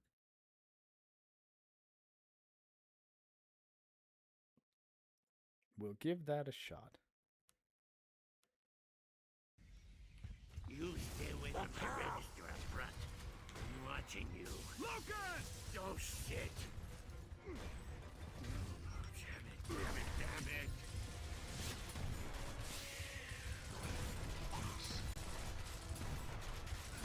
Take that, you bloodsuckers! Really? A perfect reload shotgun shell from the Nasher to the head. And I still had to give you a second shot. Granted, I'm on the highest difficulty level, but still. Yeah, dumbass. I'd be Oh, like what the hell? gas pump. You're not taking me! You're not serious, right? Jesus Christ, the wretches are more dangerous than the fucking boomer. I wish I didn't say that, because I feel like I'm going to get immediately boomed. Oh, God. No, I meant it. I meant it, damn it. The wretches are worse. That's fine.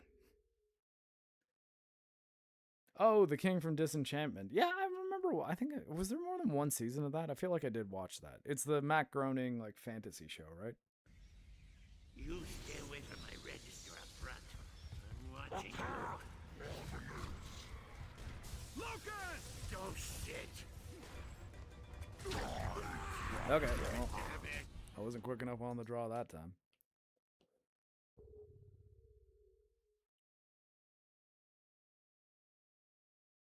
Maybe the trick's just going to be running up as close as I can to the wall and then just using the Nasher and then reacting quickly to the ones that jump over. I'm watching you.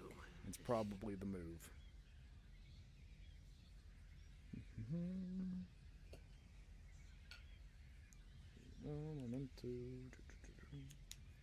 Although, I may actually have to take a quick break because I need to pee. And, yeah, and I'm a cripple, so it might take me a second. But I will be right back. Because it's only going to make this encounter more stressful. But, yeah, give me like 2 minutes max. I don't think it's going to take me much longer than that to get a leg on and get back here. But, yes, thank you very much for the support, and we will continue this conversation, I swear. I swear I'll be back. I'm not going to leave you. Except for you, puppies. I'm going to leave you.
Watch out, baby. It's okay, puppies. Oh, am I on the wrong privacy screen? They can hear us, puppies. They heard me talking to you. Hello, everybody. I'm back. As you can probably hear. Because I thought I was on the sleepy baby JoJo screen, but somehow it got to that one. Did JoJo do that? Maybe just as I was climbing out of the couch bed area. Or not couch, easy chair. I used to use a couch. Now I just have a chair. It's more comfortable in some ways. Less convenient in others. Oh wait, yeah, gotta switch back to the game. There might be another one of those situations where I start playing the game before realizing that you guys cannot see or hear the game. But I've returned. Okay. Sorry, Jojo, I didn't have time to get you settled. Lucas! Oh shit! Oh, okay, there's one coming from that side too. Damn it!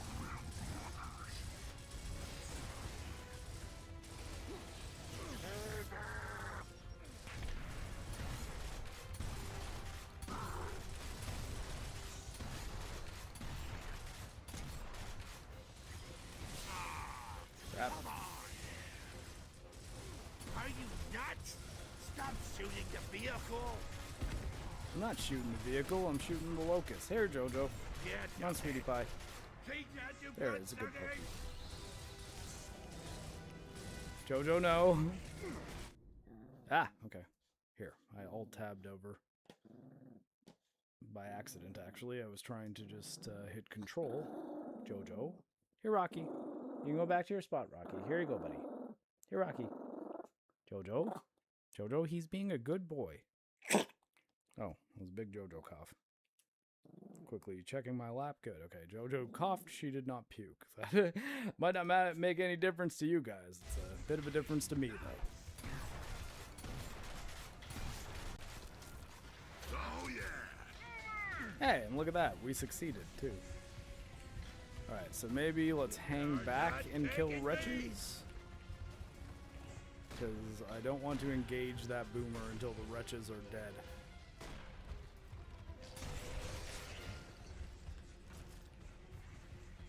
They only come in this way? Speaking of Lord of Ring Golem, we got golems that we're fighting here. It's like a bunch of little golems.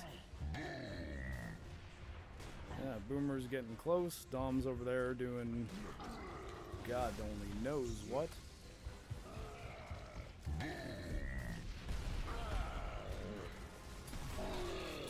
Okay, this could be bad. Alright, he's down. Nice. Do we have anything else to kill? Oh yes, yes we do. By God. Don't shoot the thing, you asshole! Ah, shit. Oh. Well, that was the best run we've had, but yeah, I really was not in a tactically advantageous position for that last encounter. The last part of the same encounter.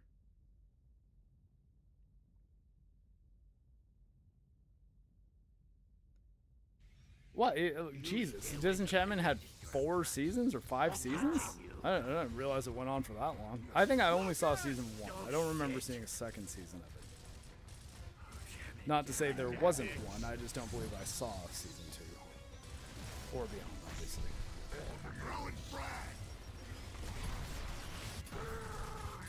Dom! Kill the one guy that's flanking us and right beside us. That's the priority target.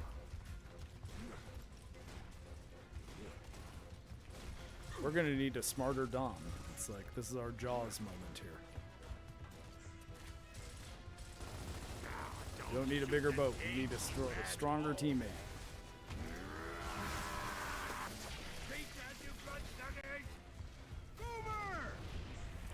Switch the grenade. I'm behind the gas. You're not taking me! Ah, damn it. I was really hoping that would be a super clutch grenade. I think hanging back here, though, and killing the wretches is the move. Also, the boomer seems to get kind of confused by the middle section there. Oh, he's a good chunk of space away. Oh yeah. Oh yeah. Got him. Alright, let's do this then.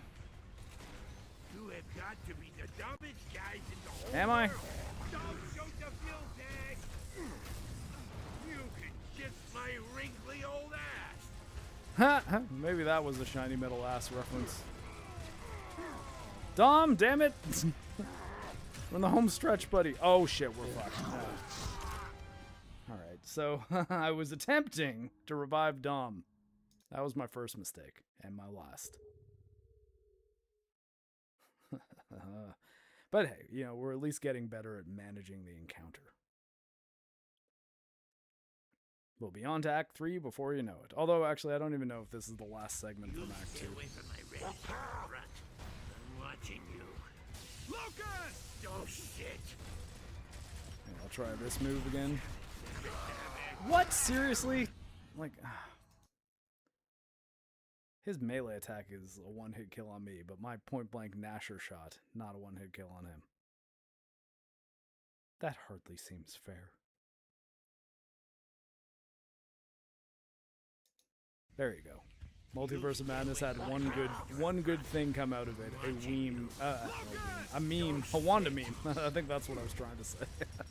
A Wanda meme that, in context, is insane and stupid, but it's kind of funny to say sometimes. Or is it, does that seem fair, or that hardly seems fair? I think it's something like that. Can't get a target!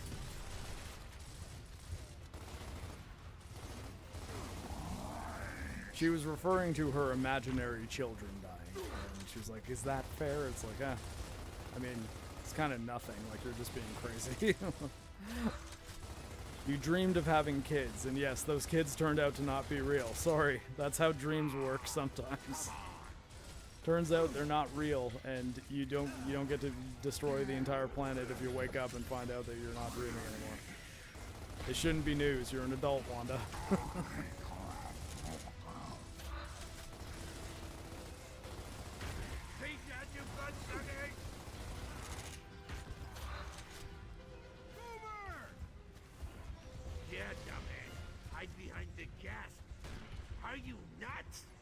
No, I'm not. Fine.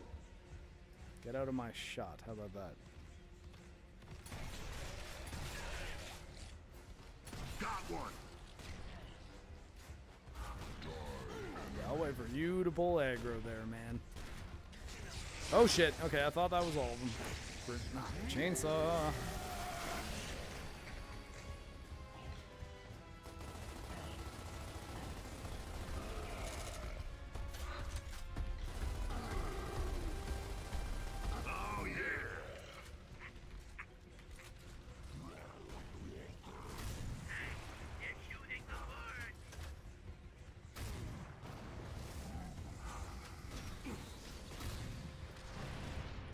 Ah, shit. Come on! Oh, come on! Ah, you kidding me? Don't shoot the things, you Jeez. assholes! I wasn't shooting anything, man. Don't worry.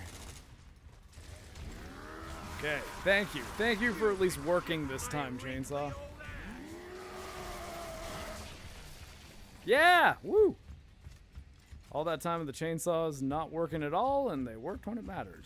Look at that. We've got the vehicle. We're heading back to pick up the rest of the squad. Hurry, I wanna Marcus. head- Locust and Krill have launched a full-scale attack on their position. I want to pick up that Nasher. I don't want the hammer burst. Get in. Oh god, no. Oh no, I dropped my Lancer. Are you kidding? Dom, let's go. Oh. I'm gonna have an empty boom shot and a fucking hammer burst. Or an Asher. Get in. Not again! Go. Watch out! Oh, the memory store? Yeah, the memory store. It's a shame that the MCU never went back to the memory store. It seems like it would be such a handy mechanic. Was that on the same Earth as the, not the Defenders, the, shit, what the hell was, Professor X, Mr. Fantastic, fucking Peggy Carter, and Not both. who was the last one? There was another one, right? There was another character in that scene. They weren't the Defenders though. The Defenders were fucking Daredevil and whatnot. But they had a name. I'm now just entirely forgetting what it was. The Authority? No, the Authority is that's that DC thing. Hold on one second. Dom, are you supposed to be shooting these things or what? Okay, well. Yeah, I mean, maybe the idiot on the UV turret should be my AI companion that is doing nothing. Black Bolt? Oh, yeah. The speech guy from the hit television show. Oh, God, I'm not even forgetting the name of that. Inhumans, that was it. Yeah, the Illuminati. That's what they call themselves. Did I, like, actually skip the tutorial for something that I would have needed to know the controls of? Because my mouse wasn't seeming to do anything no matter which button I pressed on it. Let's see. Other? Reserved? No, okay. Combat. The vehicle count as... Is there a tutorials menu? Game? I might have to, like, wind back the stream to see how I control the turret. Like, I feel like... Oh, wait, okay. I got E to switch. Okay, I get it. I just accidentally pressed E, and that worked. Although, I feel like one of us could be driving and the other one could be on the turret. Dom. What do I pay you for, Dom? All this is just because you got me out of prison? You think that you're just owed me doing all the work in these encounters? Oh, okay. Yeah, no, it's not enough that you just shine it at him. Okay, too. That's also good to know. Oh, we are doing Halo-style vehicle controls. I'm turning with the mouse. But it seems like I can also turn with the keyboard.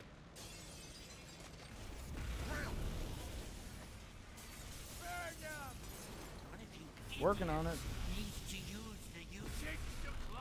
Yeah, it would be real great if one of us idiots would use the UV turret and the other one could drive, but it seems like I'm the only one doing any of it. Let's move. Oh, we're straight. There we go.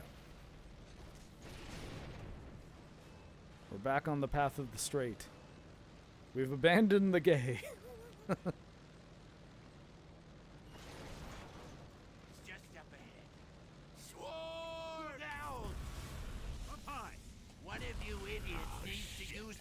Is it like, okay, I think it, what does it seem like, is there a power supply in it? Because it seems like sometimes I'm able to shoot a really consistent beam that lasts a while, and other times it's like bursts. Maybe it is only bursts.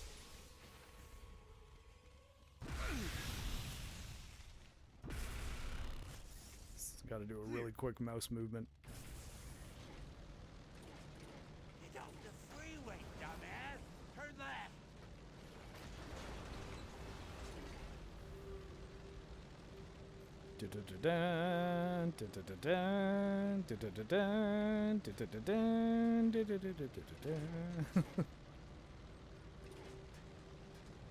We're haloing.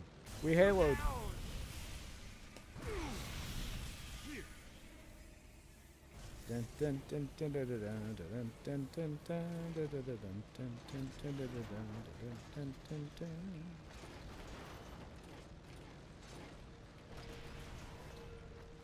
Did I just go in a circle and get back on the freeway that I left, or am I getting back on the freeway? I feel like it's been a linear path. Am I wrong?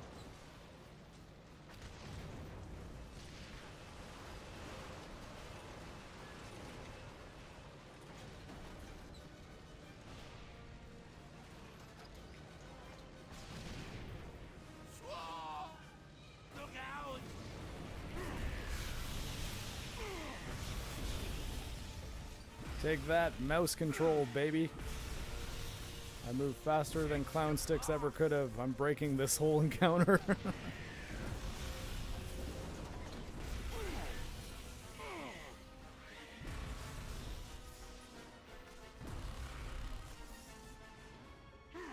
Ah.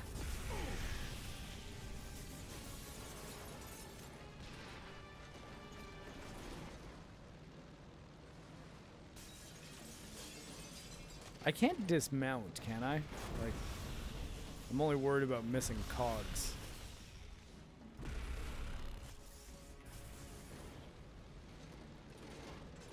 Not that they do anything really, they're just bonus collectibles, but hey, I collected a bunch of them, so I'm like, I'll try to collect them whenever I see them, but I don't know if that counts for this vehicle segment.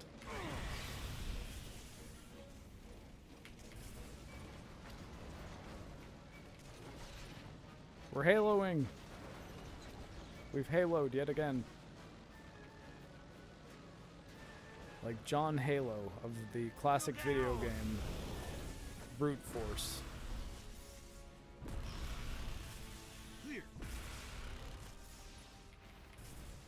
There's a deep cut for you. Brute Force was... I mean, I think Gears of War actually became the game that Microsoft wanted Brute Force to be, which is like the third-person co-op multiplayer shooter.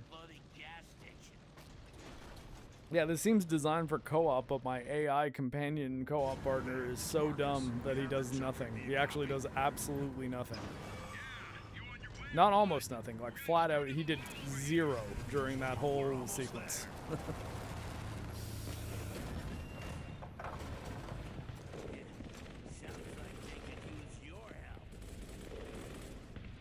Let's do this.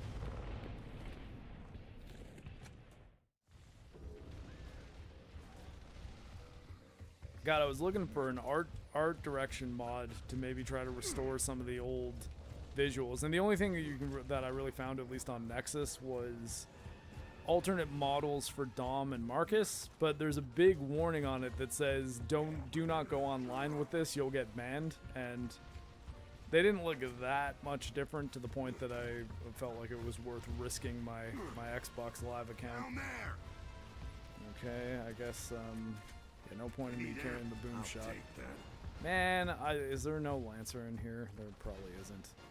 Have I just lost the Lancer for the rest of the game? That'd be a real shame. Am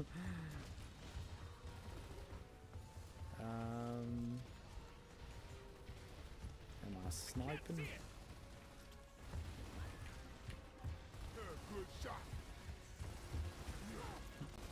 Maybe I'll just hope one of these guys that has a Lancer dies. Although, guys, come on. Can someone get on the heavy turret, maybe? Think that might be a good idea? Possibly a good call, even? There's no enemies on this side. Okay, that's fair. It's fair that you weren't on this one.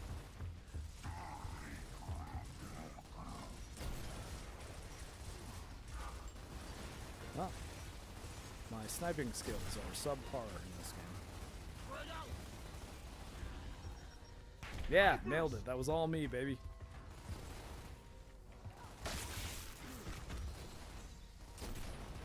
Can't get a target. Good shot.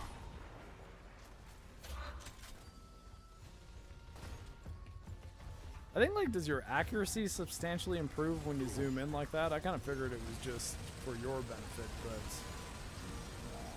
it might be that you get more accurate. Because I was not seeming to be able to hit anything with it, just at the standard over-the-shoulder aim. Okay. Alright, well, you know, that could have gone better. Also, Brute Force is a deep cut. I remember playing that with a friend in high school. Yeah, me and a few of my friends were quite excited for that game, and then it came out and we were like, oh, this kind of sucks. Let's just play Halo. That is pretty much how it went. We were just like, I don't know.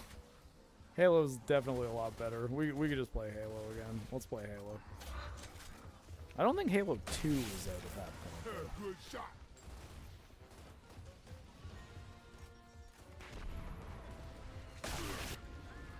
Yeah, I do think the long shot, the accuracy of it is substantially improved by aiming down to the sight. Down there. Ah, crap. Oh, can I just... Wait, hold on. Are we not allowing me to throw grenades anymore? What's up? Throwing frag.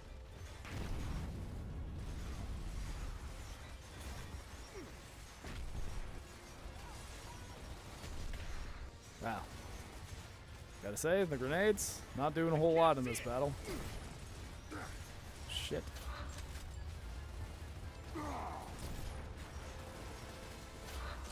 Boom, baby. Don't shoot Coltrane. Reloading. He's hilarious. Shit, man. Can't get a target.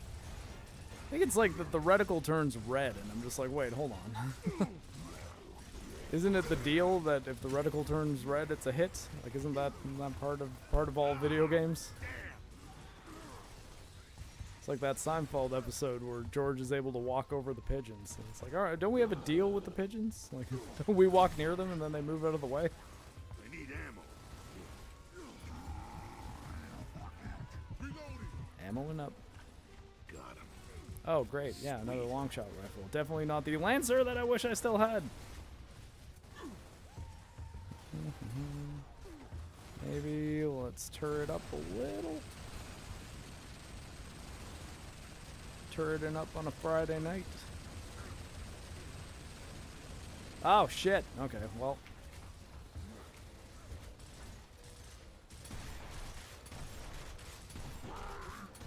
This is not a great range for the Gnasher. Man. Okay.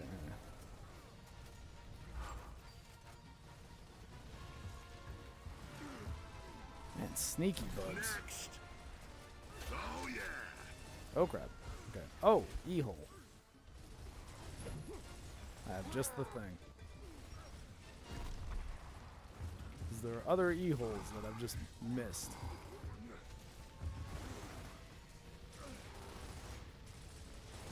It appears no.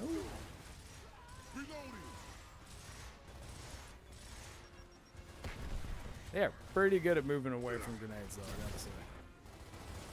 Oh yeah.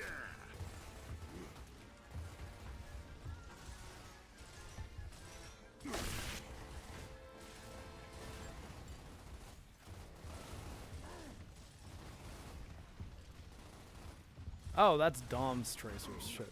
I was like, where is that guy? And I realized that guy is Dom. Checkpoint! Woo! Ah, shit. Okay, fine. Okay. Okay, yeah, so his Gnasher has range. Did the first game have the Digger launcher? I don't remember that being in this one. But again, it's been a long time since I've played Gears of War 1. I do remember that gun from Gears of War 2, I want to say. 2 had a lot more of the crazy guns that were super fun to use.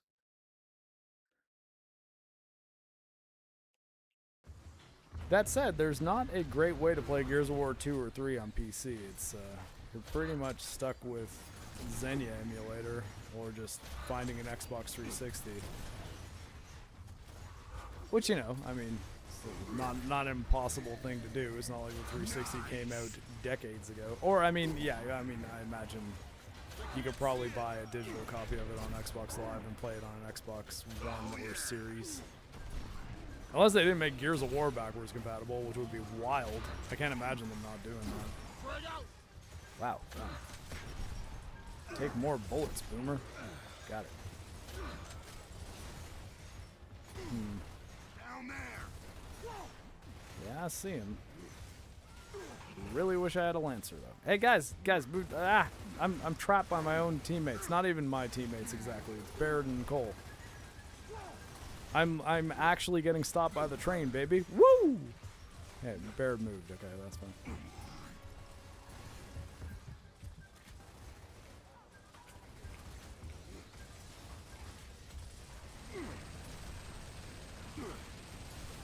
Okay, there we go. Oh, shit, are you kidding me? What? I swear to God, I'm easier to kill when I'm on the turret. It's like I get a hint of a gear in the middle of the screen, and then I gotta roll out of the way immediately, because then all of a sudden I'm dead. Only ever played one Gears game. It was the one where Cole must bomb down a football field with fantasizing about playing football. I think that was 3.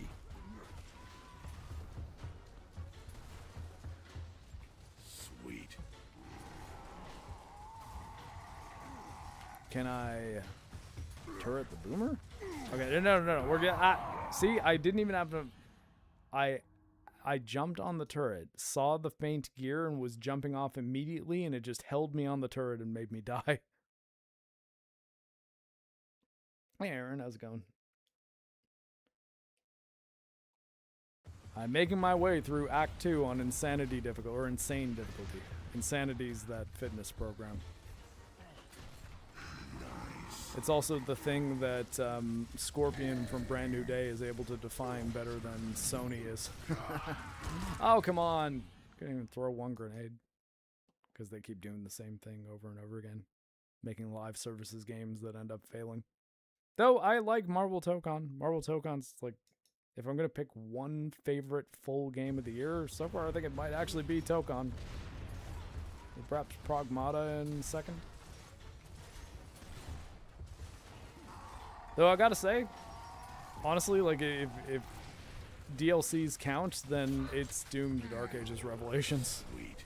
That is probably the most fun I've had with a video game this year, and it was a DLC for a Doom game that I thought had a fair amount of problems, but I like the DLC quite a lot more than the original game, and you know what?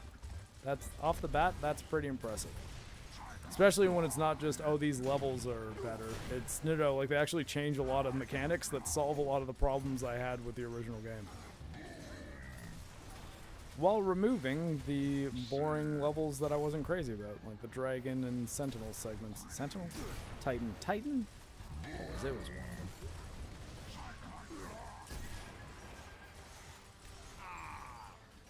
them. Mecha. Doom Mecha. There's no Doom Mecha and there's no Doom Dragon. It's only Doom Guy.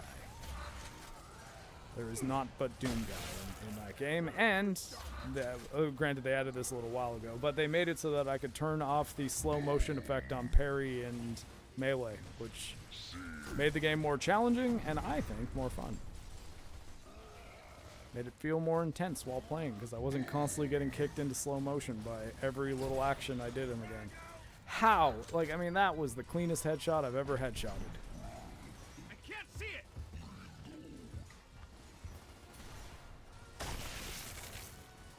Oh yeah.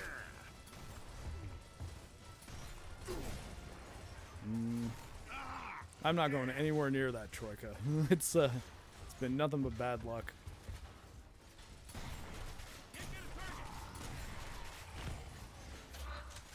And I can't jump over there and push them at all.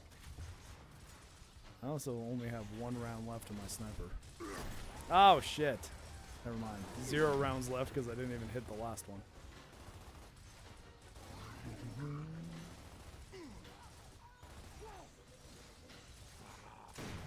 And yeah, that's actually the reason why I posted the stream in the Forge Discord, because I've not been doing that lately just because I don't want it to seem like I'm only popping in there to promote my own streams, because I do go in there and talk sometimes, but I didn't want to just make it seem like every single time I stream I go in the Forge Discord and say, hey, I'm streaming over here, there you go, there's the link. But Aaron told me yesterday that he was like around and available but didn't get a notification, so he didn't know I was streaming, so I was like, YouTube might be doing some fucking around. Because they actually sent me an email saying that they're changing the way they calculate views now. That it's like now any view, even if it's just like a split second, counts as a view. Where I didn't know that that wasn't the case, to be honest.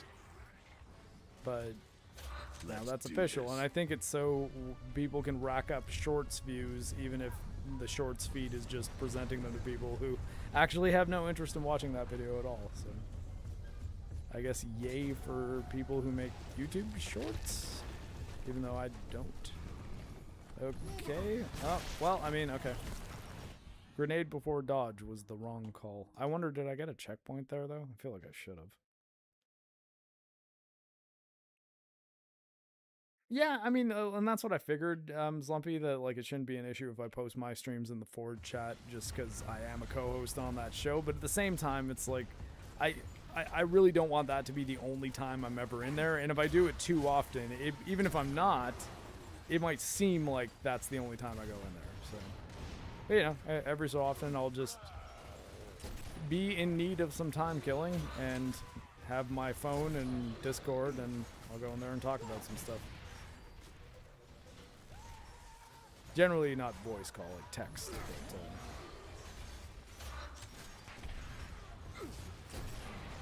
But, oh boy.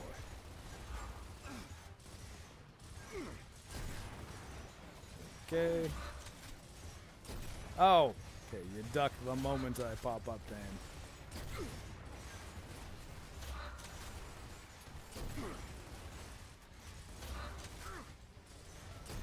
Oh, shit. Okay, fine. Can I run in here and get ammo? I think there's more ammo in here, is there not? Yeah. Down there. 6 rounds? Fuck off. Who's this? Okay, cool.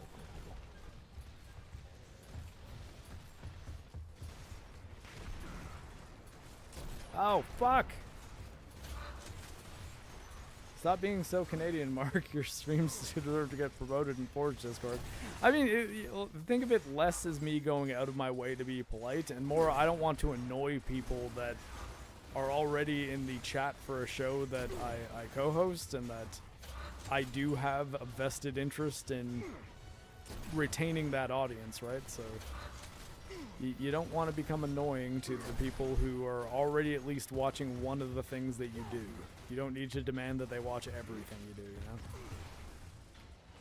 So hey, I mean, when the YouTube notification thing gets sorted out, please let me know, and I'll only post the streams in Forge chat when I think it's like, ah, this is going to be one that you guys in particular will like.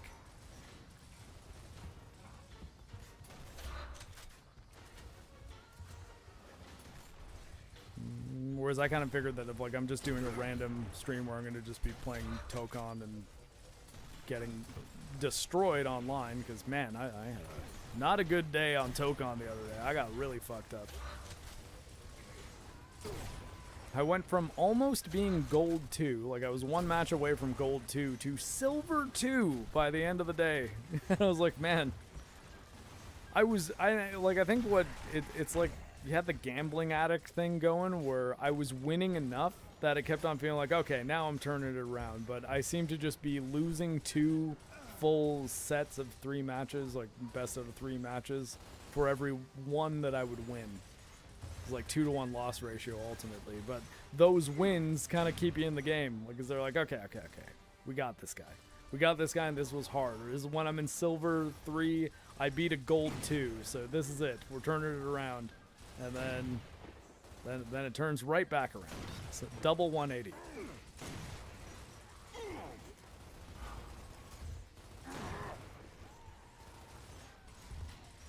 Whereas I think at least this kind of me constantly dying during a stream is it's a bit easier for me to predict, because you know it's I'm fighting a computer, man. This isn't a real man at all. Okay. Jumping the gun on these grenades for sure.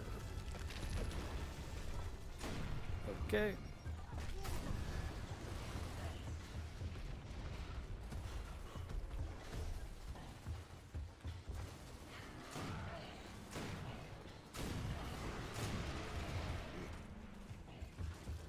Jojo, it's okay.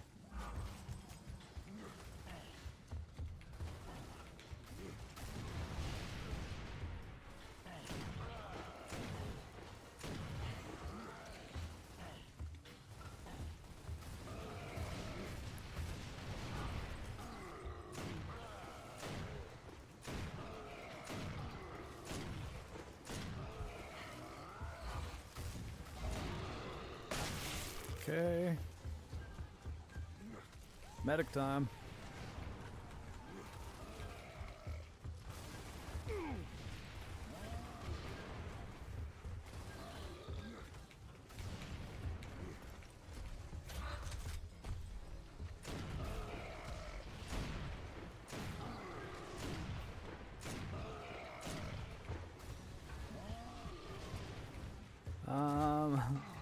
Oh. Shit! I was really hard up for ammo there, but hey, I mean, at least now I saw that propane mixed with a, what's it called? And so, Zlumpy, there were one, actually, no, I wasn't losing to the same people, because I do remember fighting one guy twice in a row, and I beat him once and then lost. So that guy broke even. He counted for a loss and a win. Oh man, yeah, and this is all the way from back here. God. So I'm gonna try to use Boltok pistol on this guy more so than sniper.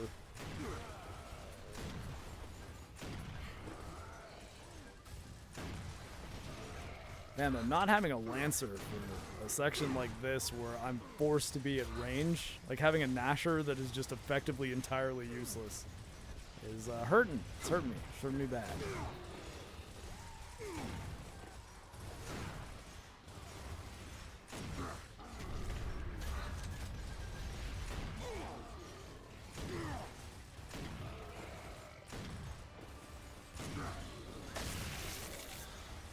Okay, I head popped the boomer. Ah! Get behind cover, Marcus. Duh. Fine.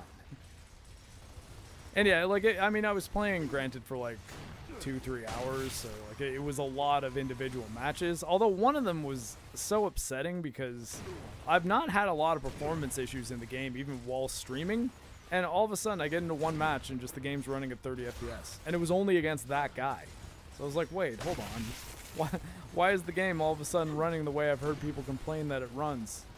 And then I'm back to the training, and it's fine. Like, I'm waiting for the next match in the lobby. No dip in frame rate. Like, clocked 60 FPS, no problems. Into the next match, no problems there either. And yeah, so that was a full match that I lost rank on. That was only because the game was running like shit. At the same time, I played out the match because I kept on thinking it'd get better. Not me. I mean, I would suck as much as I did, but oh shit, I would still suck, but just maybe the performance would get better.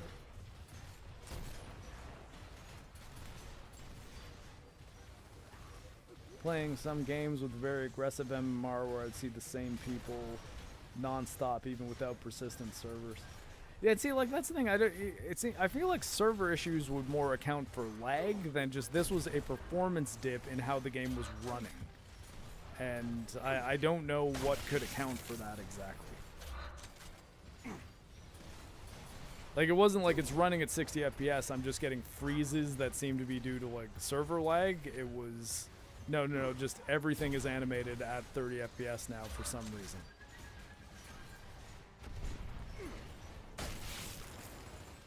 Things more or less worked, I suppose.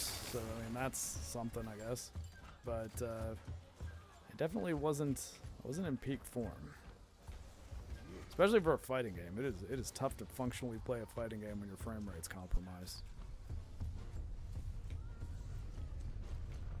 Equally to a shooter? I don't know about more so than a shooter, but definitely equally. Like, shooters and fighting games, I think you definitely need to be able to react to split-second things happening. Okay.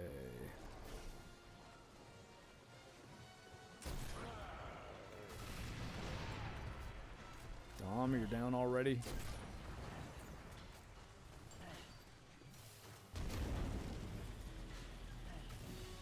Alright.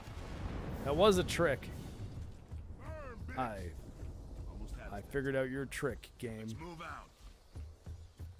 I didn't even have to manually revive Dom that time. Alright, we did it! Woo! Yeah! See that, baby Jojo? Yeah, I'm excited too, sweetie pie. You're a good dog. Turn that shit off. And nothing wrong with having a little music on the ride, Marcus. Don't be a potty pooper. Act 2 complete.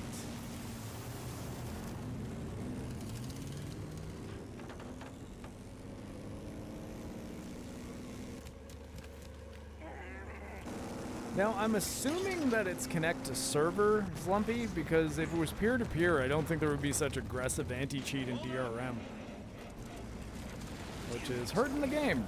But also it's crossplay too, so I imagine that they definitely wouldn't want you doing peer-to-peer with a PS5 if you're on a PC. Because if you could access their PS5 with your dirty backdoor PC code. Delta Squad. Yeah, this Our rain vehicle looks is like DOA. shit. We're now on foot. Please advise. Copy that, Delta. The pumping station lift is offline, so you need to enter the mines through the factory. Continue down this road. Affirmative. Marcus eventually takes Anya to the pumping station, if you know what I mean. Stupid junker. Piece of shit. And like, I mean, that's canon. The protagonist of Gears of War 4 is their kid, so. While that was a joke, it is also true.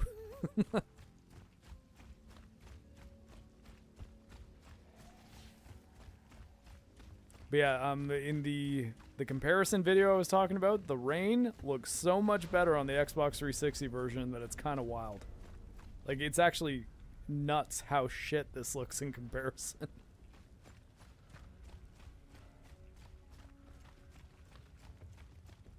Wait, Barrett and Cole just not coming with us? We're a two-man team. What was that?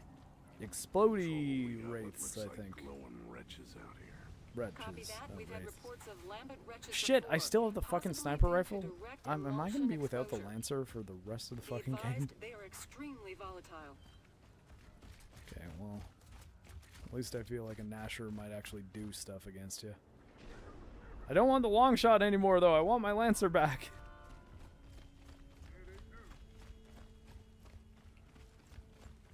I got messed up by a, yeah, point of no return, like what just happened here. Open that door, will you? It's locked. Just get Jack to open it. Won't work. These doors are too thick. And honestly, Aaron, I have no Controls, idea what was Delta. actually to blame We're for at the that factory, match's but the entrance performance. is It, blocked. it was an anomaly, though. Like, it only happened the one time. I still like the game quite a lot, too. I even spent some time in the training mode working on combos. This'll go faster if we split up. Cole, Baird, you head that way. We'll head right. Radio us when you find an entrance. Oh man, I don't know. That sounds like a bad idea. I'll be sure to take that under advisement, Cole. Now move it. Yes, sir. Come on, Cole. Good Let's man, move. Cole. Damn, Marcus. You'll get over it. He seemed pretty pumped about taking that order ultimately. But yeah, I think Tokon's got an interesting mix of some of the combos and all of the special moves are incredibly easy to do, which has led a lot of people to call it a really dumbed down fighting game for babies. But if you spend some time in the combo training modes there's some shit that you can pull off that is so fucking complex that I'm like, oh, these are like Tekken tier combos. Like, there's a lot of different, very specific inputs and timings. That, oh, yeah. Did you see that? Oh, I saw it. I did. I saw that Lancer I into the wish ground. I hadn't. No, I wish I did. I'm happy I did. But yeah, lots of depth in Tokon, though. It's kind of the point I was trying to make. It is not a super simple, dumbed-down fighting game. It might seem like that when you play through the tutorial and first start playing against some people of, like, you know, beginner skill level, too, because, like, everyone's just kind of using the basic combos and link attacks and stuff. But as you get better at it and start trying to work on the more advanced combos, there's stuff there. There's a skill ceiling to be reached. And it will not be reached easily. The top of it is not reached easily. Not that I'm like a fighting game expert or anything. I play a fair amount of them, but I would not say I'm incredible at them. I've never gone to like a fighting game tournament and cleaned up. I used to play some like SVC Chaos and things in a local arcade, and sometimes there'd be money on the table, allegedly, but I've never like gone to like the FGC events or anything. I've never been to Evo, never even thought about entering a fighting game tournament, like a proper one. But I enjoy them. They're fun. And I enjoy learning the combos and trying to get better at them. I think they're entertaining. I think Arc System Works makes really good ones, and I think that Tokon is one that is at least good enough for me to have had more fun with it than most of the other games I played this year. That said, I'm upset that it has no Linux support, because I think it would be really cool to be able to fire that up on any of my PCs, and I only have one that is running Windows, the one that I'm currently playing on. And I'm happy about the fact that apparently someone has cracked Tokon and it now does run on Linux with no DRM, but obviously you can't play online. But hey, you know, if you just want to play Tokon with a buddy on a Linux rig, there you go. Can be done.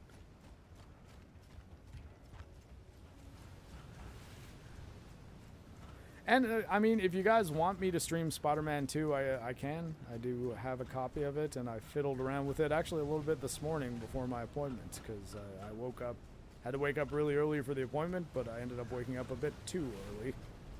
Or, like, my first alarm just immediately woke me up, so I got to a story mission. I did some of the side quests, but I didn't start the story mission, so... You know, maybe in a little bit I will take a break, and then, yeah, I don't have much else going on today, so maybe I'll stream some Spider-Man 2 later on if you guys want to get a bit of a jump start on the chuckling at some of the bad decisions that Insomniac has made before Wolverine comes out, because there's some cringy stuff in Spider-Man 2, even already.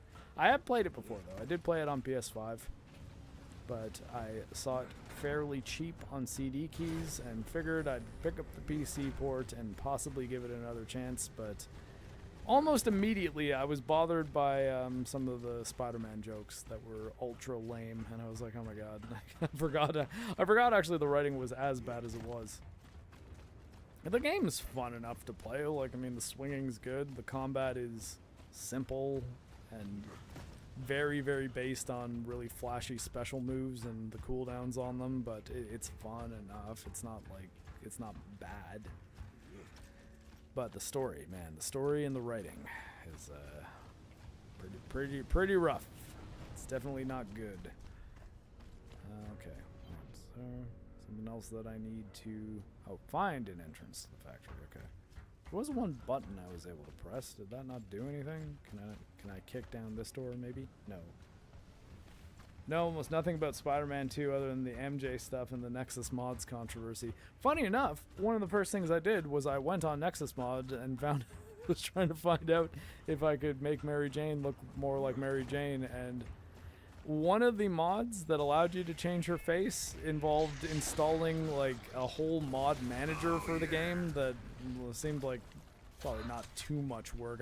Honestly, I probably did more work to get the Lucy skin for Cyberpunk. I just kind of didn't want to go through it, and hey, you know, if I keep MJ's face as is, I think it'll be funnier to stream. Look, man, it's enemy territory.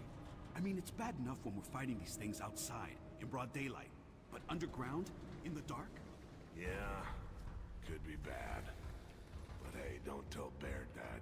He's scared shitless as it is. Maybe we'll try to get through all of Act 3, and then I'll shut it down for a little bit, and we'll do Spider-Man after that. I think the only other thing I was debating doing today is either playing some Final Fantasy XIV or some Trails in the Sky. Doing more like just me-time gaming, but I don't know. I'm kind of in a more social mood right now, so might as well roll with it. What took you so long? We've been here for at least Maybe tomorrow 2 minutes. I'll turtle up and be a nerdy JRPG player. Give us your location. The basement, and it's a dump. Is there a mod that puts a paper bag over her head? This is Delta. We're in. No, like honestly, there are not very many mods for that game, which I was kind of surprised by, because I figured that I honestly thought that a Mary Jane face mod and a PS4 Spider-Man face mod would be the easiest things to find, and at the very least, they're not on Nexus. Delta 1 out. I did see a Peter Parker face mod somewhere, though at the same time, I don't know if that was for Spider-Man 2 or for Remastered. At an alternate route? Okay, well. Dom, are you implying that we can't go that way by running this way, or are you just being bad AI? Why'd I even bother asking? Yeah, it's so bizarre that 1 is my Gnasher and 2 is my Lancer right now.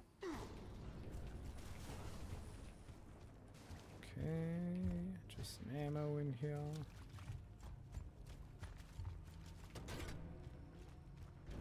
Alright, we found the alternate route. You're a great help, Dom. You left the hallway that the switch we had to hit was in without hitting a switch, and then I had to walk all the way around and find it.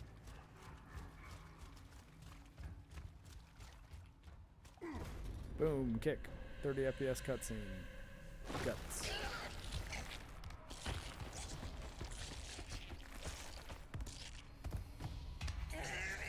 Let's start shooting him. Contact front. Let's go.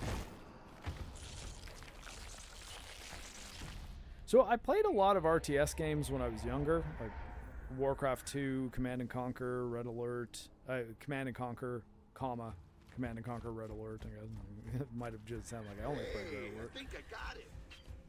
But I sort of just didn't end up playing them much through high school. I guess I got kind of more into shooters and action games and stuff. I played a bit of Dawn of War 2 when I was doing a thing a couple years ago where I was just crushing through a whole bunch of different Warhammer games. I liked it. I thought it was the smaller teams was kind of neat. And I think actually, wait, I got one on, was it a Humble Bundle? I think I got one on a Humble Bundle that I heard some good things about. Control room. Where is it? Well, you have to get down to the factory floor through that door, but it's locked. Well, how about you help I- us unlock it? Who? Oh, we'll Me? wait till this is over. Aren't we leaving? Not yet. Come on. Dipshit. I feel like we're going to get this guy killed. Anyways, hold on one second. I'm going to Alt-Tab over my Steam library for just a second, because I feel like I'm going to be able to figure out what the name of the RTS game I'm referring to is. That I haven't tried yet, but I remember getting it on a Humble Bundle and having heard good things about it.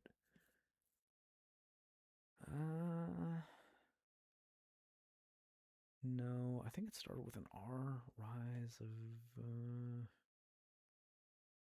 Rebellion. No, that's not it. What are some, wait, I think Soulstorm, was that it? I feel like I remember hearing it was one that some people who made a bunch of really good RTS games made. And then thinking when I saw it on the like Humble Monthly, I was like, oh, cool, that game. Actually, I remember wanting to give that a shot, but not wanting to pay for it. And then I was in a position where I just had a code for it. I feel like it started with an R. Oh, wait, or something with an S. This might be a fool's errand. Although, hold on one sec. Maybe I can look through. I'm just going to quickly I'm right now pawing through Steam covers. Actually, wait, hold on. I think I can I switch over to display capture? There, okay. So you guys can see what I'm looking through here. If a really good, speaking of Command and Conquer, that was an accident. Yes, I got a Command and Conquer collection at one point. I feel like pawing through this cover art, it's going to jump out at me because I feel like I remember what the cover looks like. And hey, you can see all my Steam games here. Isn't that crazy? Yeah, see, Rise of something, that's kind of what I thought it was, but it didn't look like it was there. No, there's Helldivers and Helldivers 2. If this is visually distracting, I apologize. I'm just trying to speed read these and basically trying to capture a whole bunch of them with my eye at any given point until one of mine catches it.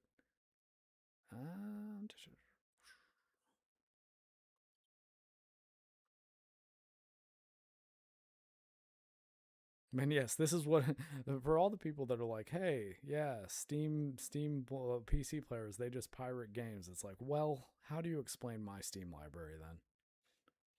Something with an S? No, not Shadow Tactics, so that is a strategy game.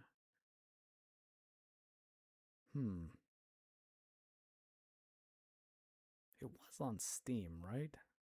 Because you don't usually get Humble Bundle codes for GOG games.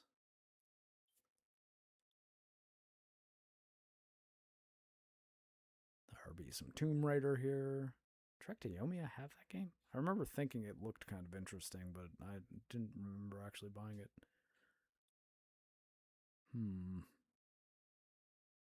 Maybe I've gone crazy, or maybe I just passed by it and didn't catch what the name of it was.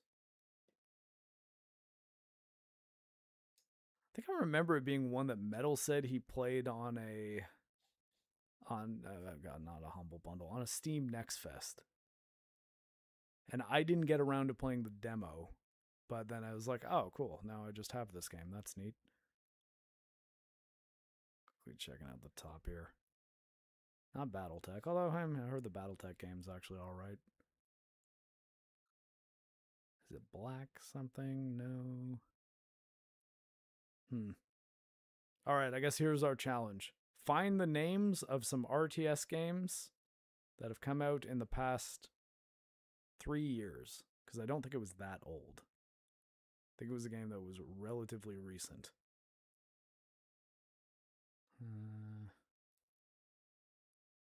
I don't know. With a D, after process. Not Earth Defense Force. Oh, those games are fun. No, not Elite Dangerous. That's a space game.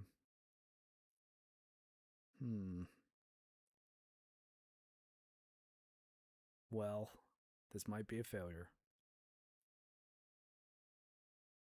Is it a G game? Perhaps not. I worry that I'm starting to become boring.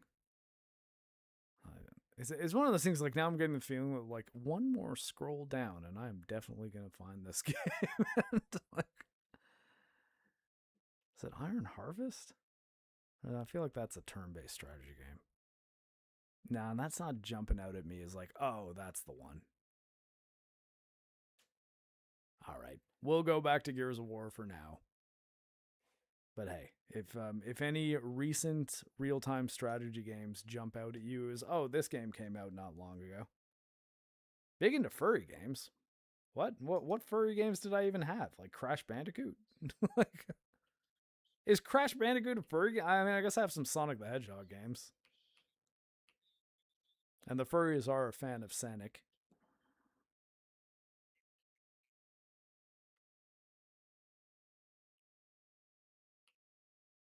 Big into Ion Fury games.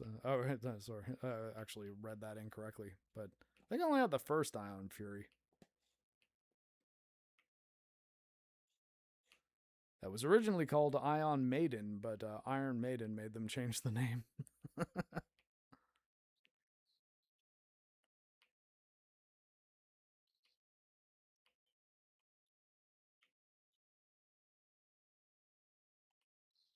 I believe the only hentai game that I have on there is Subverse, and that one I actually got because of the Geeks and Gamers podcast.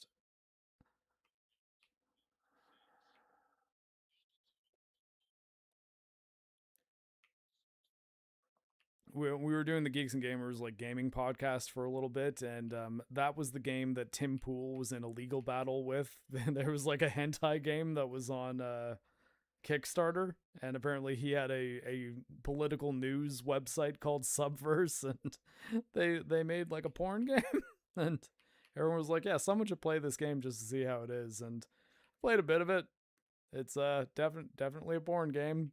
It's also a shoot 'em up, like it's a 2D top down like shoot 'em up game, like a shmup, bullet hell, and a turn-based strategy game at times. But every time you succeed at something, there's generally a female character that you gain the favor of, and then there's an incredibly graphic sex scenes. It was funny to talk about for the memes. I would not recommend spending money on it. It's not a good enough game to be worth it if it's only for, the other purpose that you're buying it.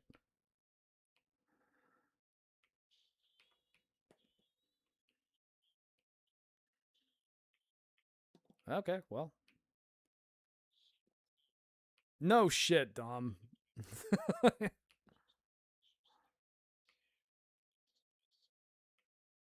There's cogs around here somewhere. I hear tell there are cogs around. Can I... Oh, I can't, like, shoot the ground? Or... Oh, okay.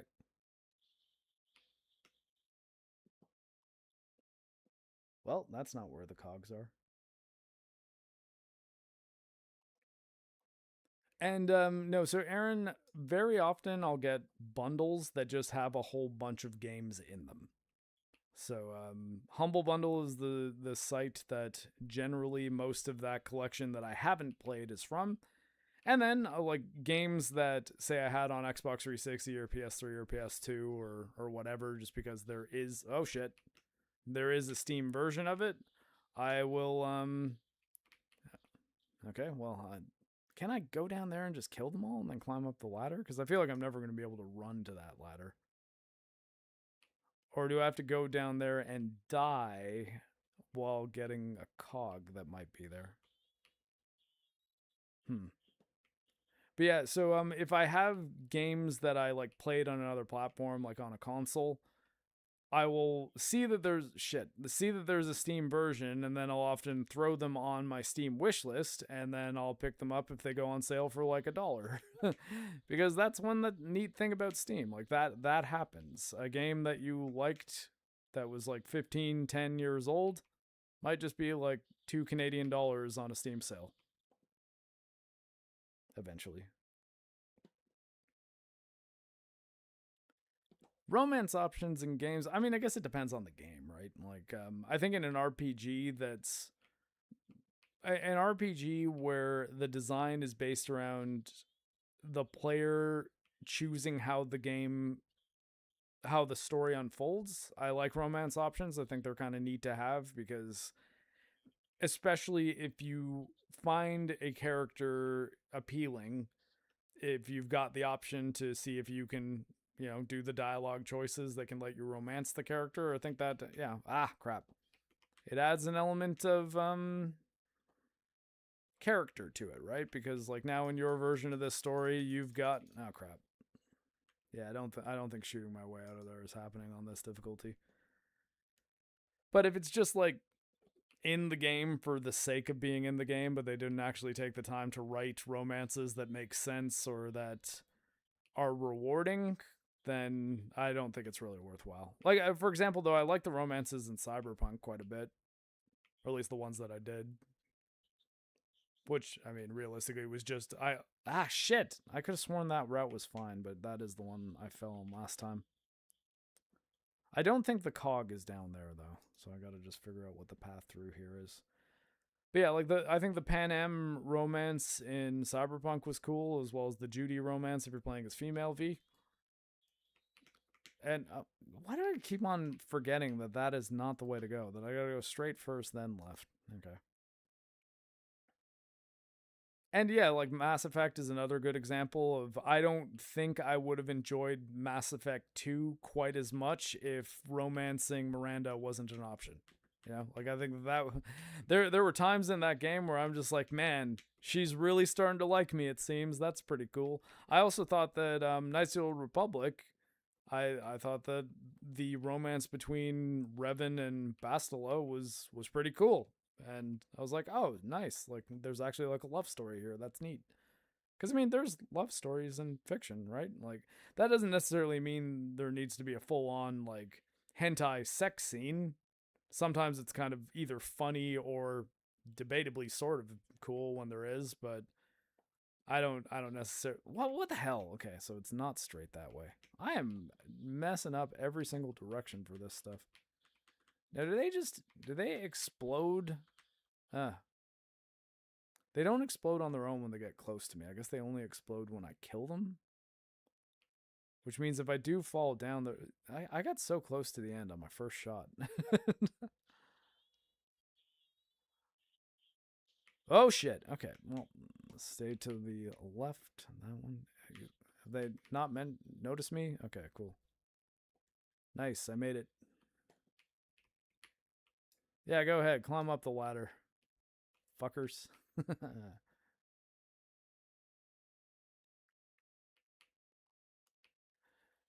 Yeah, I think if there was anything in Baldur's Gate 3 that made me disappointed about the romance, it's that there's points of no return for starting them. And that's what made it so that I couldn't romance Karlach, and she was the one that I liked the most. Like, just the character that I enjoyed spending time with the most out of the characters in that game. Oh shit, come on!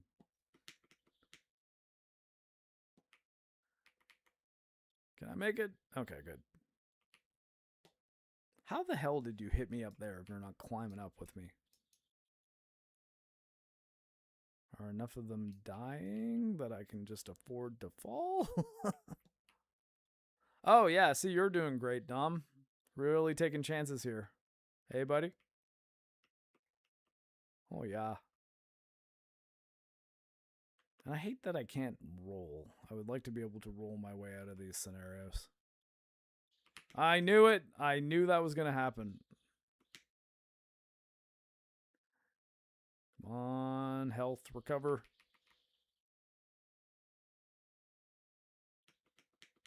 Get out of the way, Marcus. Okay. Whew.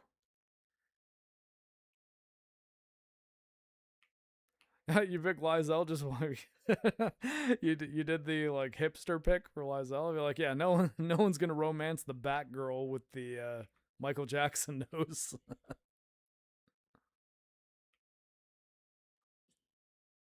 I just found Lysel particularly mean. Which, you know, I mean, some people might be into that. That's cool. Not judging if that's your thing. What the hell? I was on a beam.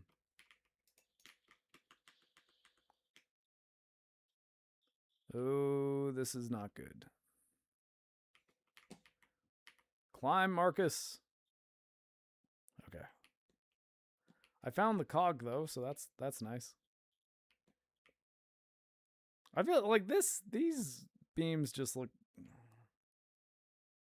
I mean, I don't like the look of this at all. Okay.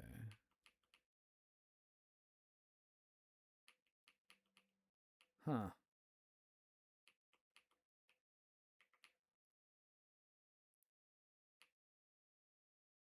No way. There's no way this isn't falling. Hey, Dom, maybe you could test a couple of these for me?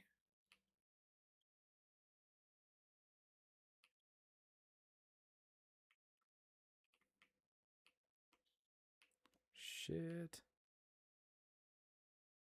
All right, okay, cool. We have the cog. Now our only objective is to escape. I'm going to fall right now, aren't I? All right, okay, cool. We made it. That was a touch on the tedious side, but you know what? Part of it was because I was going for the cog and didn't want to just get through the area.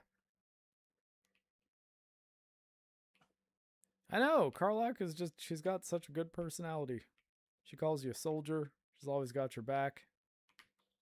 And despite being like a giant tiefling hell demon thing, she got a pretty face, you know? Like I think they made the right call redesigning her face, because early access Karlach was not quite as attractive as they ended up making her.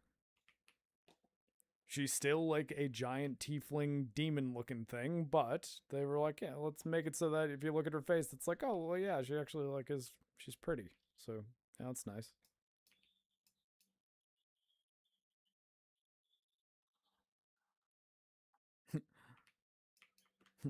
The tiefling fire demon in Baldur's Gate 3 had more attention to how attractive she might be to people than Mary Jane fucking Watson. Which, that would sound like a joke, right? Like to most people.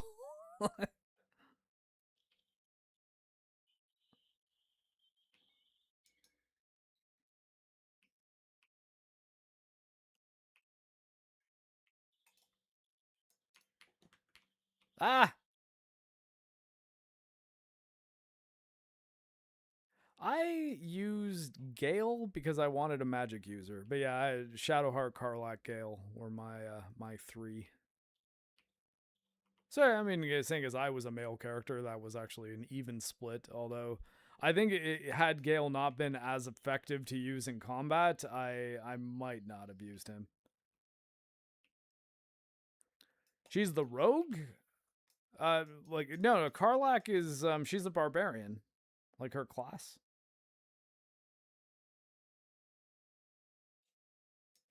Or rogue, do you mean like of X-Men? Rogue's not a demon. I mean, I guess she's Nikki from Obsession now, but even Nikki wasn't a demon. She was just being puppeteered by a demon.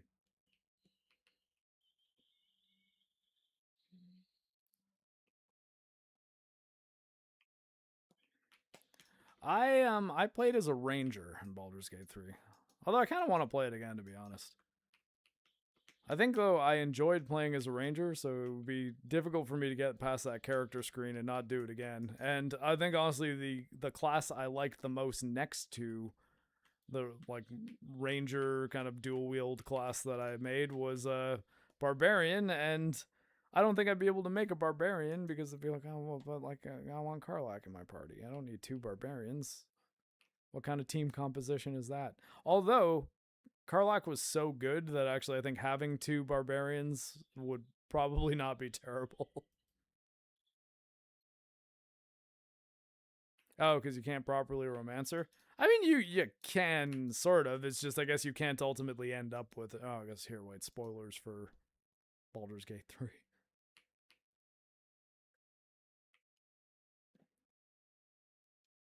I think the thing is, though, it's that you have to get her romance opportunity in Act 1 in order to do it. And I kept on wondering why I wasn't getting, like, the later game romance options for her. And then, yeah, didn't end up doing it. Although, like, of the characters, she's the one I spent the most time talking to because I found her story very interesting. Though, to be fair, Shadow Hearts is pretty interesting, too. And I liked talking to her. I thought she had a good personality. Maybe... Okay. Nice if you let me switch my weapon during this in-game cutscene.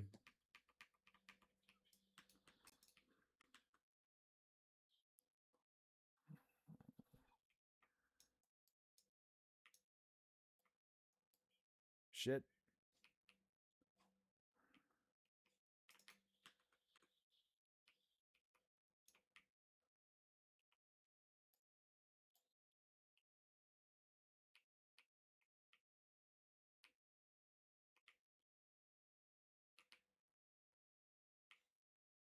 Okay. Sorry, I'm locked in right now. We're locking in! Dom, are you locked in? About as much as you ever are.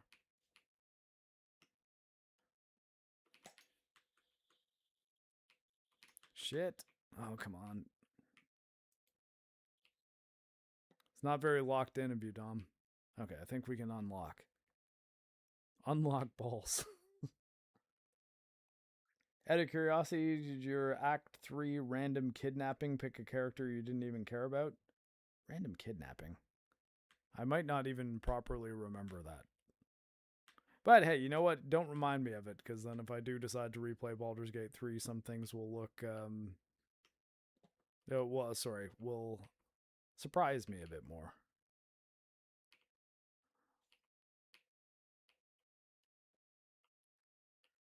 Mary Jane Watson looked like one of the writers. Wasn't she not one of the writers? It was just like, I thought she did something else. Like she was an intern or something, and it just made it seem like one of the artists, like, just designed it after her, which I gotta say, like, that's a borderline creepy move. It's like, oh my God, I think she's so attractive. I'm gonna make Mary Jane Watson look like her in this video game.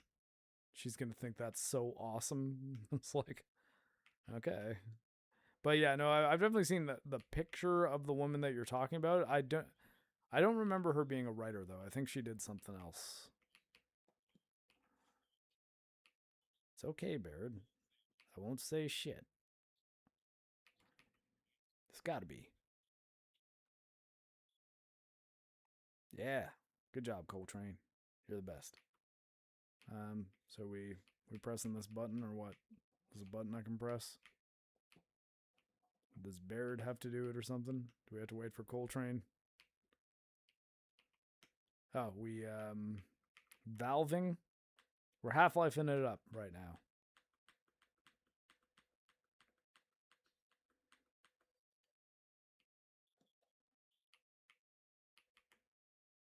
Okay.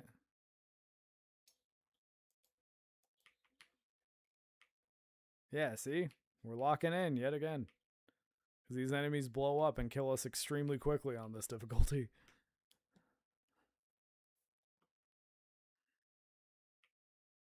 Boys? Am I the only one locking in over here? Ah, these are just normal ass enemies. Oh. It'd be nice if I had teammates!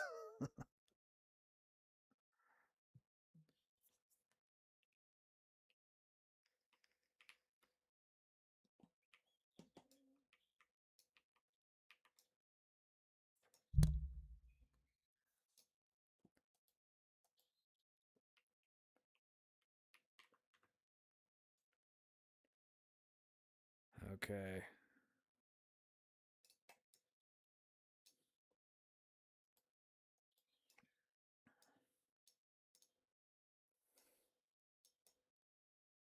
Okay, guys. I want backup, not additional targets.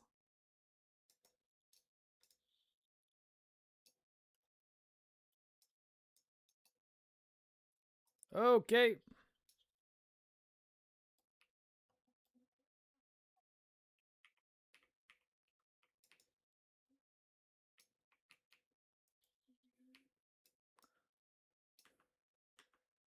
Tom charged up alone and died. What do you know?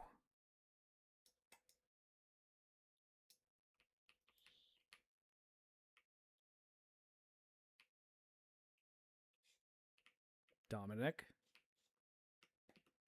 What did we learn? Shit. Okay, this is bad. Yep. Okay.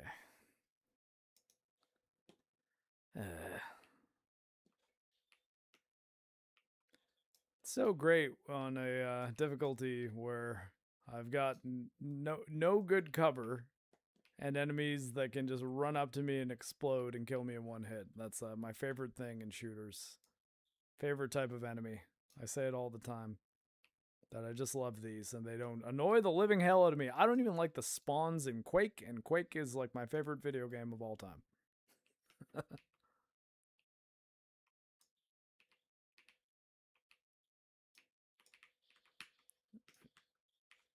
Oh, get it!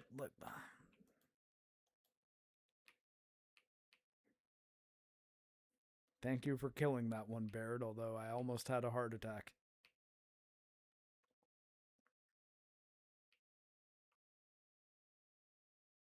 I am not going for those grenades. It's not worth it. It's not worth releasing the lock of being locked in.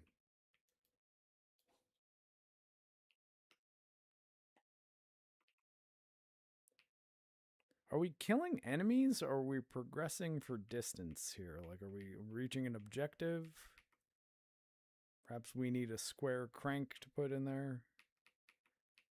I didn't even need the frag grenades anyways. Seems like it could be an exit.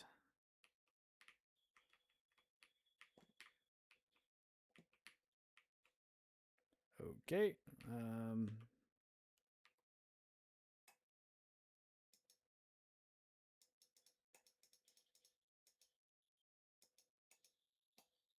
Oh, fuck. God damn it, no. Oh, shit. I'm sticking to cover when I'm trying to run away. Do you see the Insomniac community manager who said that their games are being targeted at once, and somebody said it would be better if you made good games, and he replied, Spider-Man 2 is a critic score of 91. What the fuck? It's like, okay. Metacritic scores, that's really what tells you if a game is good, when most of the most heavily weighted scores are IGN reviews that are generally these days written by interns and entirely published by people whose business model entirely revolves around having early access to video games. Yep. That tells you if people like your game, for sure. The mass audience. Them liking your game, it's all the Metacritic. That's all that matters.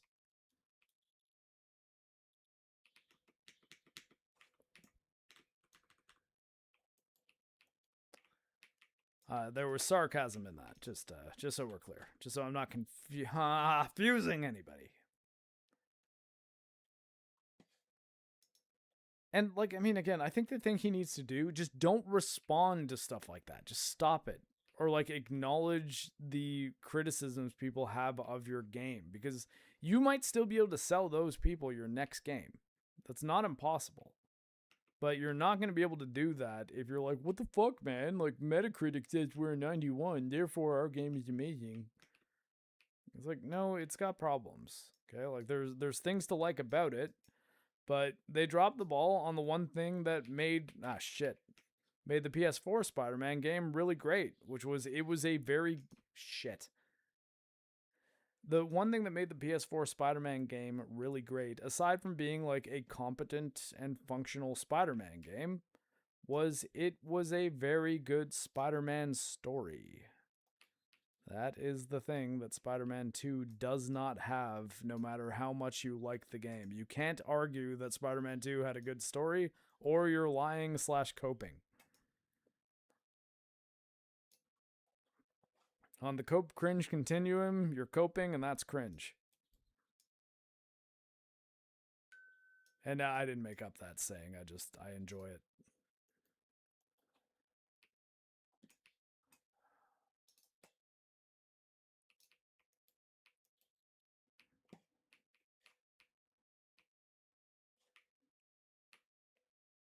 And, like, I mean, you can even softball yourself. Like, you'd say, yeah, you know what? We took some chances with that game. Some of them worked out, some of them didn't. But we're doing our best to make it so that every single one of our games is better than the last. And if one of them wasn't, that hopefully is going to be the exception to the rule and not the new rule. Whereas if Wolverine has a really bad story, better hope that their gameplay is very, very, very strong. Otherwise, people are going to be like, yeah, okay, Insomniac's just totally lost it when it comes to writing video game stories.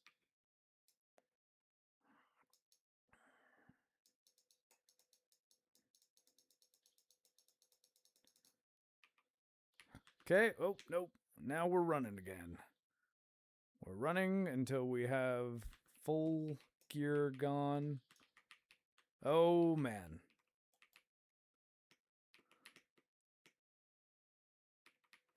The boomer's still alive? Are you kidding? 4 grenades? 4 grenades in a place where you couldn't possibly run away from them? That's crazy.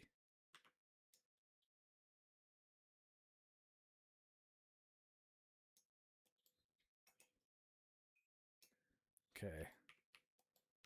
Alright. Oh, okay. Whew. Not even going to bother switching to the heavy boomer. It's not worth it. Thank you. Thank you, Jack. I think it's Jack, right?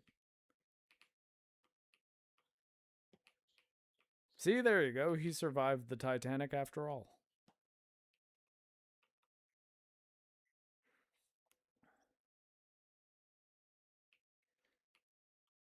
And yeah, like, I mean, that's the thing. No Man's Sky, Cyberpunk, those are great examples of, like, really rough launches, but continued support. And at no point do I remember the Cyberpunk devs trying to do a touchdown dance on the haters.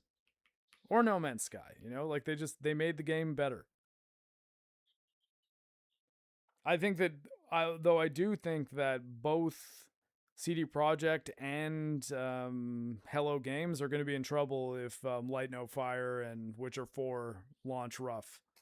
I think you can get away with that once, but if you do the same thing again, it's like, well, you know how we are. We'll make it better eventually. It's like, okay, the only way you can get away with that is if you launch the next game as early access. Clearly stated early access. Which, I mean, Light No Fire might actually do. I don't think there's any chance Witcher 4 is going to launch as early access. But if they're in a situation where, say, well, I mean, granted, I don't think this was confirmed, but I saw some information that at least led me to believe it was possible that one of the reasons why Cyberpunk launched as rough as it did was because of the funding they got from the Polish government, making it so that they had no choice but to launch it in 2020, which is why. Wait, were you shooting these? I feel like I had to shoot that for some reason. That they absolutely had to launch it in 2020, which is why they rushed it out in December 2020, as opposed to even just being like, okay, we're going to do another delay. It'll come out in the fall, or sorry, the spring. Because realistically, I think it wasn't until the summer when, I think it was the summer, right? Summer 2020. Actually, it might have even been a full year. Whenever Edge Runners came out, and the 1.6 update came out, and when those two things happened, Cyberpunk was in a state that I could recommend it confidently to most people. 2.0 then made it even better, though. So even though they had that Edge Runners boost that recovered them into something that most people wouldn't just say CD Projekt is just a scam company and Cyberpunk is total dog shit, it became a game that you could tell to a person, hey, you should spend money on this, and then they would still want to talk to you after that, you know? But they kept on making it better, and I think 2.0 was better than 1.6, and they should be commended for that, but that doesn't mean that they should be given a pass if they launch their next game and it's broken and glitchy and seems unfinished. Which, you know, I'm sure that's not going to happen because they switched to Unreal Engine 5, so all the problems will never ever happen again.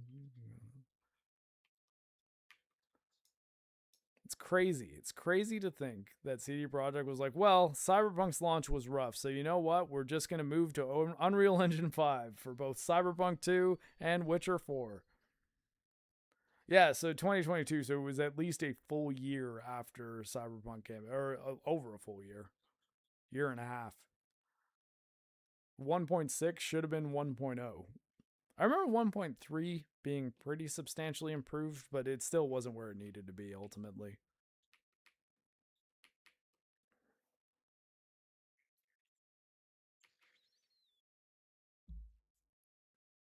You know what else launched unfinished in 2020 and then came out for real in 2023? Baldur's Gate 3. Difference is, Baldur's Gate 3 launched as early access, so no one had a problem with it, and then it still became like the biggest game of the year when it eventually did release. Early access didn't hurt that game at all. And it's primarily a single player game. Like, you can play Baldur's Gate 3 multiplayer, but it's absolutely an RPG that you can entirely play single player as well. And in fact, it's arguably a better experience because then you have full tactical control over the entire party instead of being at the mercy of one to three other people. Because they might make bad decisions. Or they just might make decisions that are incompatible with your strategy.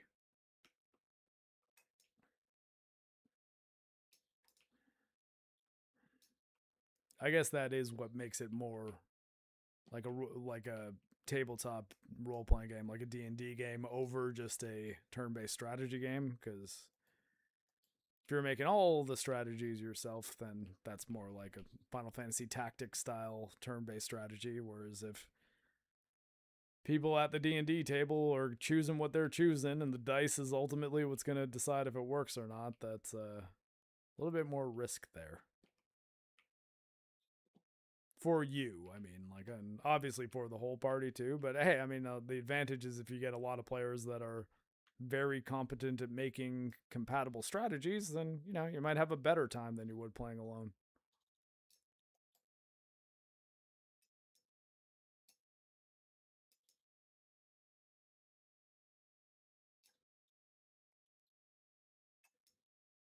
You gonna kill yours eventually there, Dom and Cole? No, it's cool. I'll do it.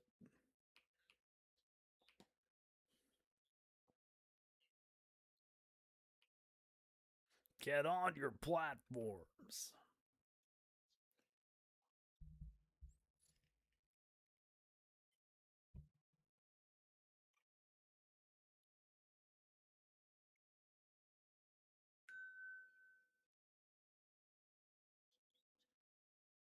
Woo! Hey, look at that, a real-time cutscene. Running at a decent frame rate. Fancy that.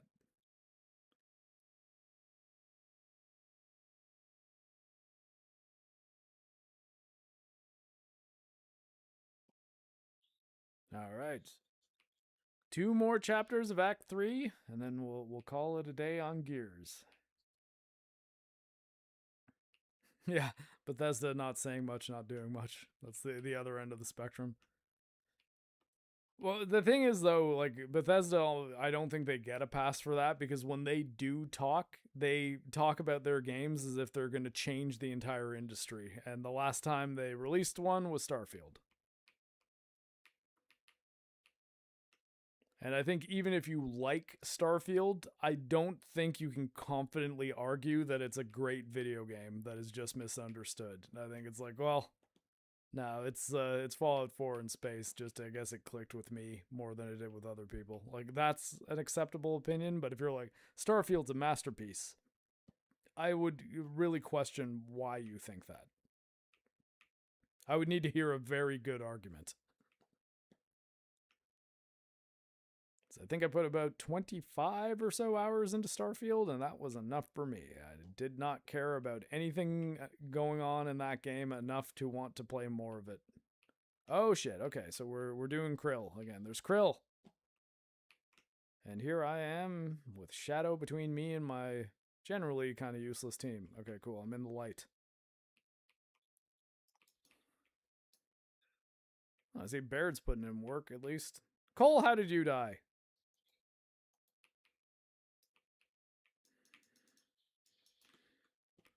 Bear is acting like he's the player character over here.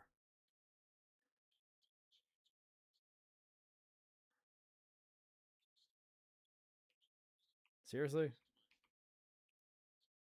Okay. No, I don't think I need ammo yet. I didn't really do anything with my guns.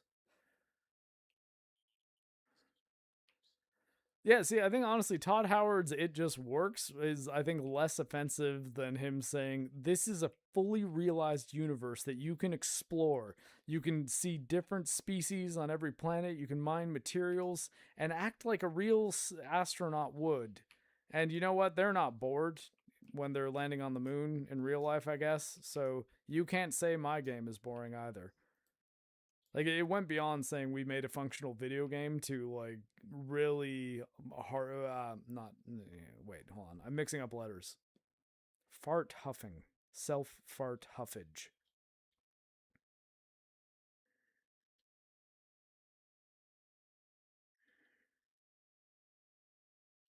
"16 times the detail. Also, we okay with 30 FPS, and it's a next-gen PC game, so I guess you might just have to upgrade your PC. Fuck off." Like, I had no other reaction to that other than, fuck off, Todd. And there was a time where, like, I think probably it was the reveal of Fallout 4.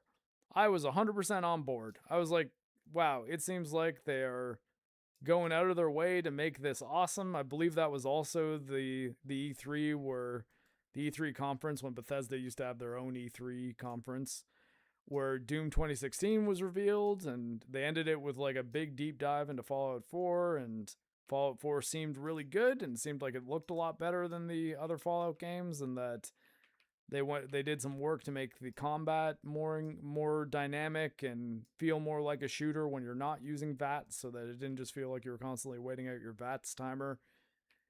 And then Fallout 4 came out and it was kind of okay. And the story was mediocre, and that's, I guess, being charitable. I figured, hey, you know what? Fallout 76, maybe that has the excuse of, well, I mean, it's a multiplayer game. Like, this is a side project. It's basically the multiplayer mode for Fallout 4, and they're doing it as a live service, so this is a game I can skip. And Starfield, it's like, yeah, this is what we've really been working on all these years. And it comes out, and it's fucking Starfield. So it's like, okay, well, you've lost my confidence, Todd. You've lost all the confidence I ever had in your words. Every time I see him, I just see the memento meme, the "don't believe his lies," and it's the picture of Todd. Guy Pearce doesn't trust you, and neither do I, Todd.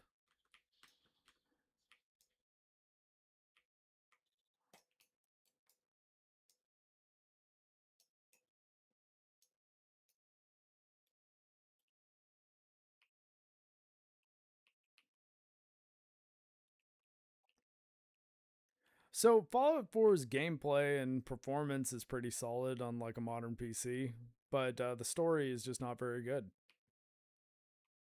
The side characters aren't very good either, except like the only one good side character I guess is Nick Valentine.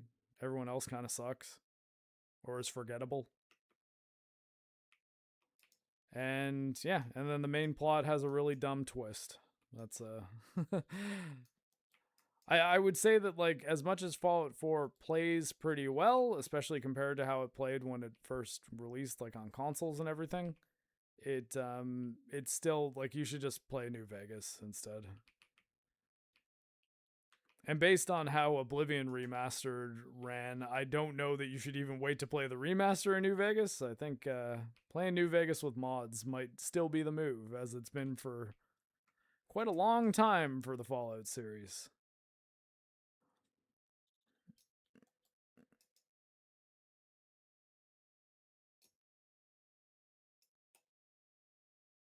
Come on, die. Nice. Thank you for listening to me, Boomer.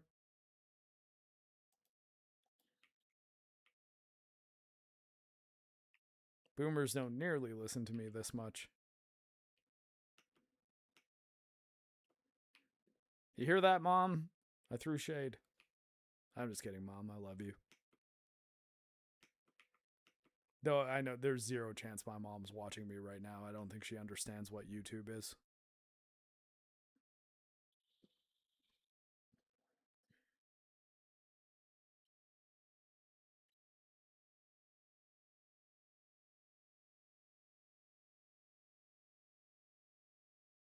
The angry drug addict in 4. I don't remember her name. I think the only ones I remember are Nick Valentine and Pippa. Pippa was the photographer lady, right? Or the journalist? Was she a journalist? Photographer.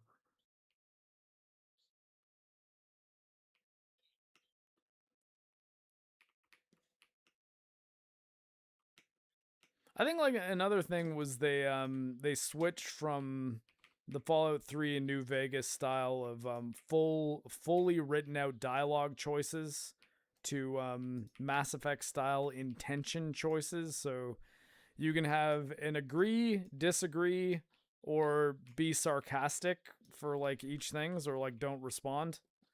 But you could no longer know exactly what your character was going to say. So it would just say like a shortened version of the response, and then you would have a voice acted character on screen say a bunch of things that might not have been anywhere close to what you thought you were going to be responding to any given dialogue option with. So even the role playing just seemed a lot more frustrating than it previously was.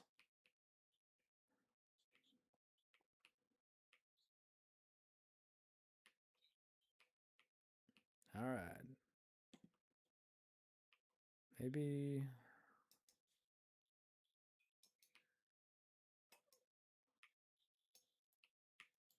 Shit. Oh, it's bad.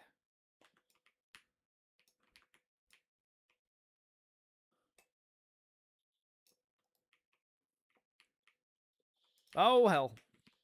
Also bad.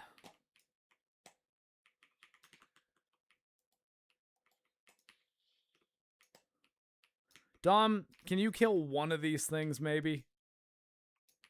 Yeah.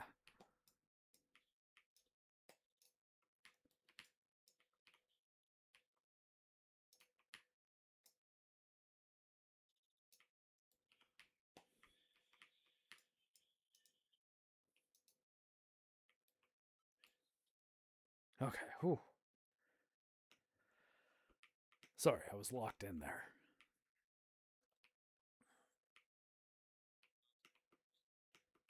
Is it now? No, we don't. You're making that up.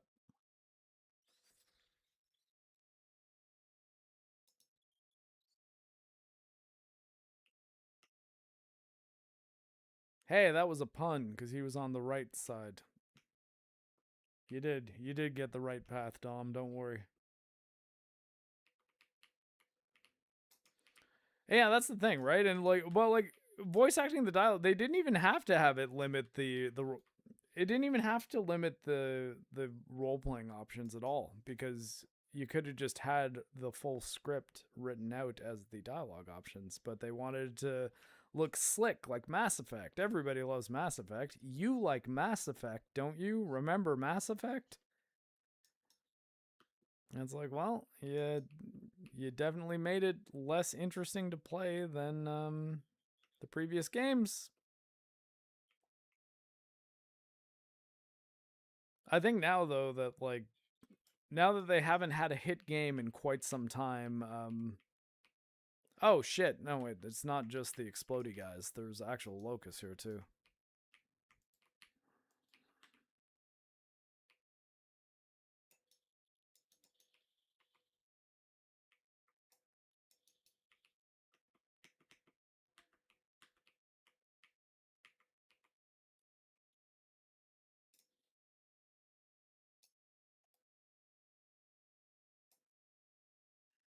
Come on.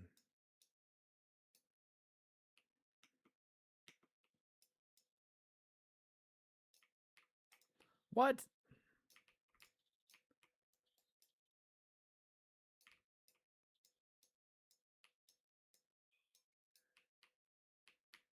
All right, the gong of victory.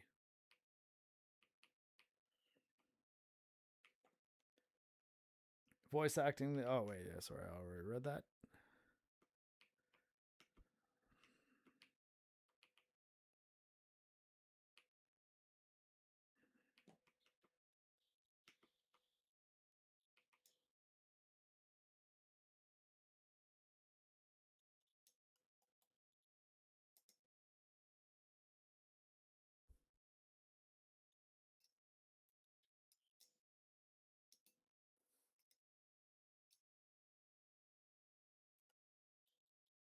Yeah, Dom, maybe you could kill that one guy that's behind cover after I did the same for a bunch of people that were trying to kill you. God. Swear, Dom, I want the Gears of War 3 moment to mean something to me. But you're making it tough.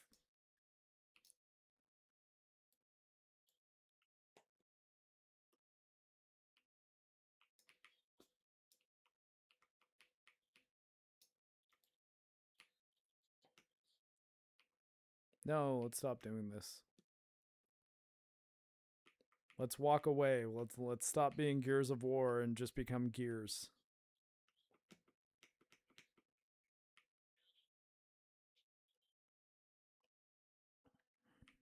Just like that one person wished that Warcraft was like just called Craft because war sounds so intimidating. There was an interview and a half. I don't know if you guys saw that clip of the World of Warcraft developer that's like, yeah, we were actually thinking like, man, it's a shame that this game's called Warcraft because like it just sounds so intimidating. And it's like, motherfucker, are you kidding? Ah. Oh no.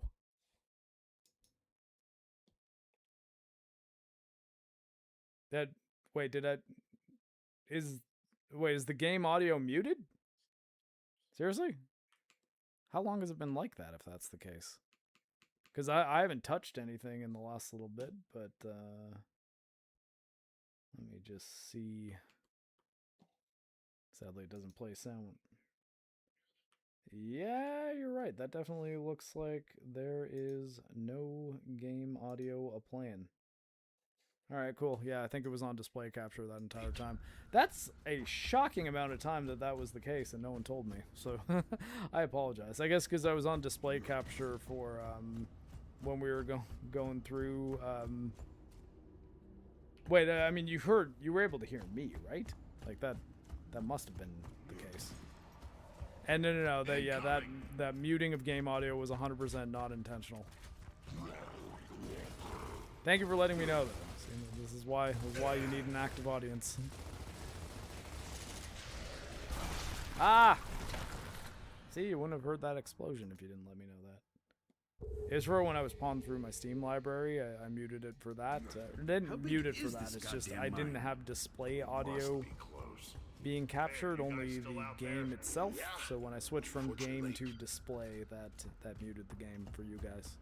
I was still able to hear everything, but it's not just me playing this game. It's everyone. We're all in this together. Let's just make sure there's no cog hiding back here or anything.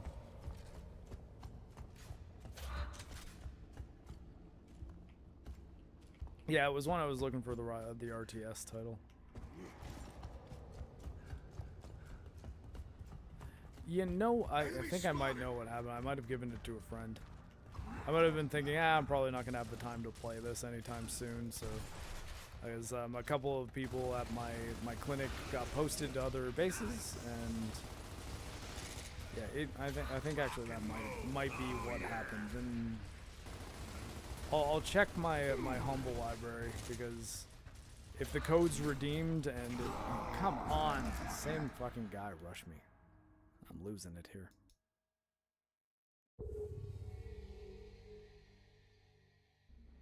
How big is this goddamn mine? We must be close. Baird, you guys still out there?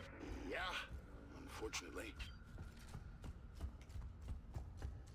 Well, like, I mean, honestly, I think the most surprising thing about that, even if a person had those thoughts, could you not imagine saying that as a bad idea that would get a lot of people that like your universe and your world upset and might maybe start thinking, yeah, this person shouldn't be anywhere near this game if they actually have these thoughts?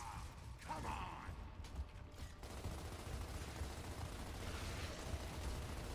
Like, it's one of those situations that's like, okay, can you at least lie to me? Can you pretend that is not that's not true, even if it is, for my benefit? How big is this goddamn mine? We must be close. Baird, Like, it you would be guys like still out Apple there? or Samsung saying like, yeah, actually what we do is when we're coding our new operating system updates, we try to make it so that there's like a 0.5% decrease in functionality for the older models. And so gradually over time, what that does is, you know, it makes people want to switch to our new hardware, because otherwise why would you upgrade your phone? You know, it's just good business. It's like, okay, cool. Even if that's true, you saying it upsets me. Like, the fact that you are willing to put that out there as something that is just true is wild. Okay, I'm gonna die again. Because their Nashers are better than mine, and for some reason this is the hallway with the most aggressive locusts ever. How big is this goddamn mine? We must be close. Baird, you guys still out there? Yeah, unfortunately.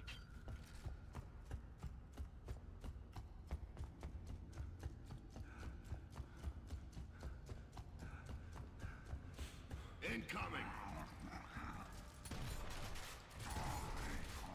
I mean, at least Gears of War had the excuse of saying, like, oh, well, I mean, I guess the reason we wanted to call it Gears instead of Gears of War with the modern sequels is just because there's God of War as well, and we thought that GOW with both of them being of war would be confusing, and, you know, Sony's our competitor.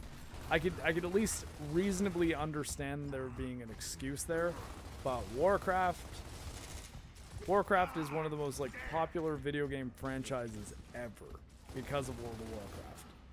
You can't be saying, oh, well, the name of our game, you know, it's just like, it's a little violent, it's a little aggressive. It's like, oh, fuck off.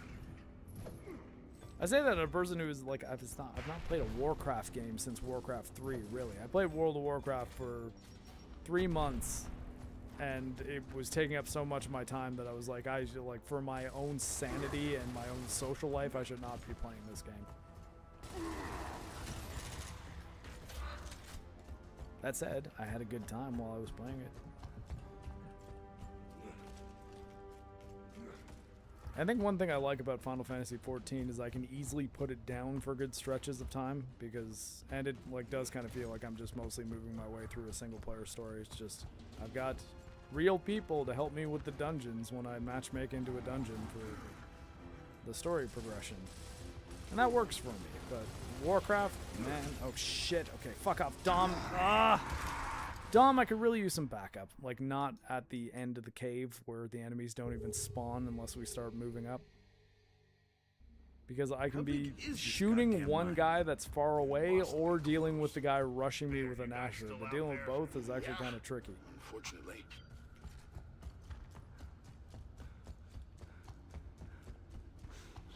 Is there like an emergence hole back there or something? I swear to God.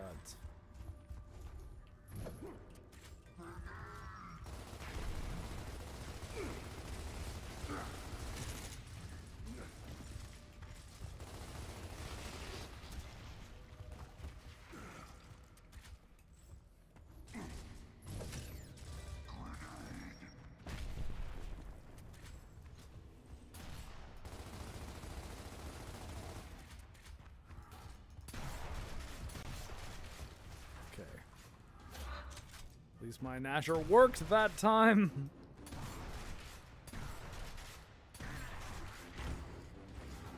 Nice. How nice is it? Tell you this, it would be nicer if I had a teammate. At least my chainsaw button worked for once. Frag out.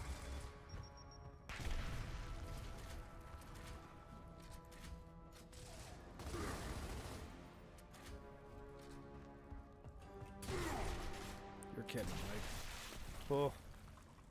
Please tell me there aren't any more. Doesn't matter, grenades.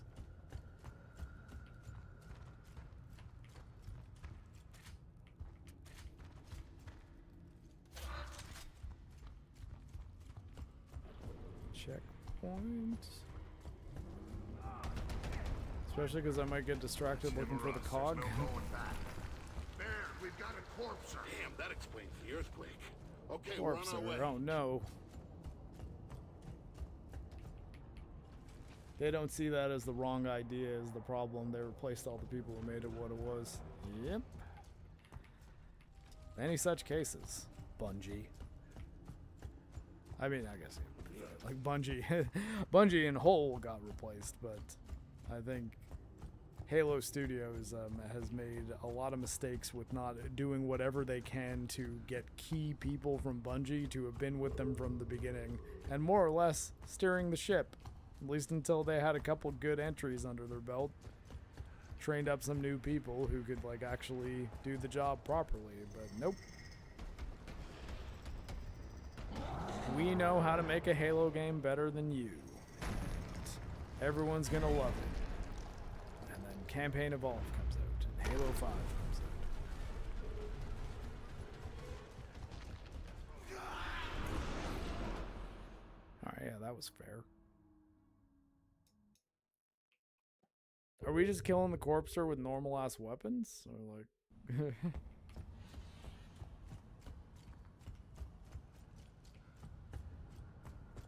there's gotta be a trick to this, right? Is that like a thing I can shoot?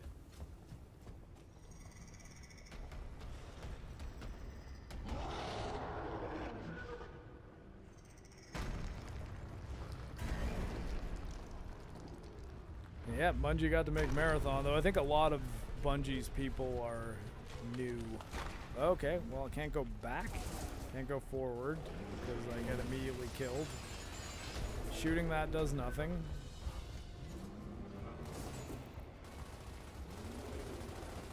Nope.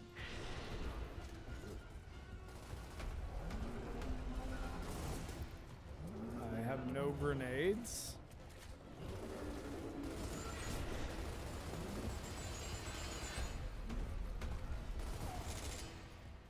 In the mouth, maybe?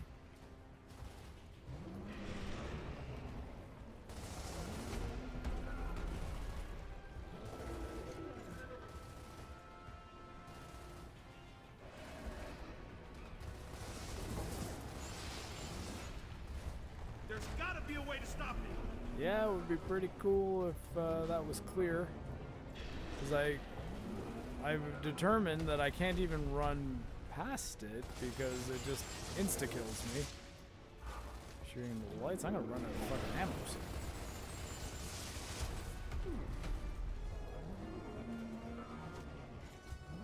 Maybe just wait till it opens up, run up and chainsaw it. Yeah, see, it doesn't even need to attack me. If I just get close enough to it, it kills me, so...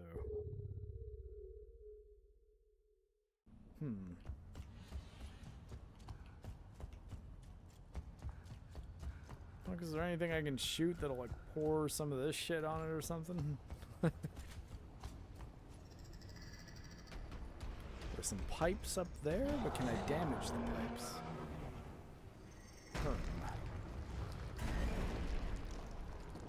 See, he steps on the pipe.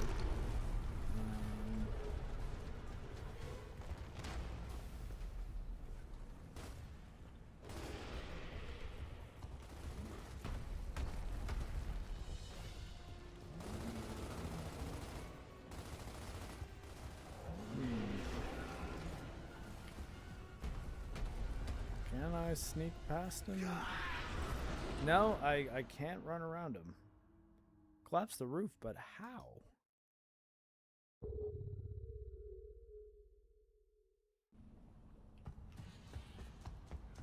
I can't go backwards either, so it's not like I'm missing a path over here.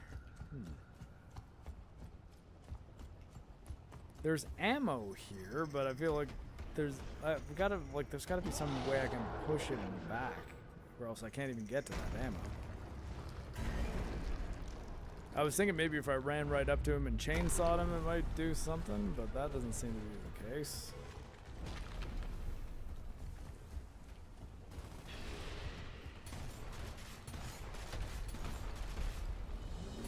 Oh wait, hold on. I saw a red spot. Oh, I gotta shoot him in the booty, or the belly.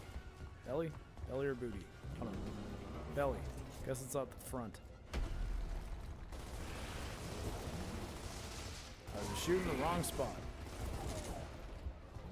Okay, cool. We found a weak point. It's the opposite of the head on this thing.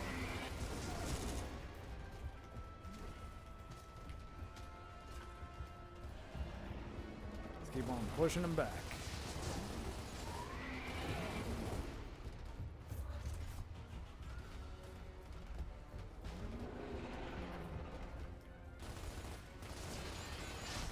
Whoa, okay. We shooting these things? Are we interacting with them?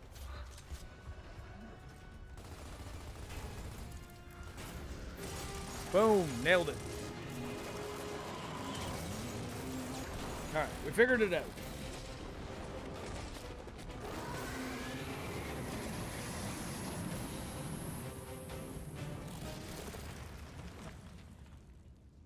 Yeah, I don't know that a good Halo is happening anytime soon. Though I did hear it's possible that Sledgehammer Games might be taking control of Halo, which... I gotta say, I would probably be more pumped for that if it was almost any other Call of Duty studio. Sledgehammer has not made... Not made any of the best ones. The best one they made was probably Advanced Warfighter, or Advanced Warfare. And the time? 5:15. Sun's coming up. And most of that because it added the press F to pay respects meme, and it allows you to kill Kevin Spacey.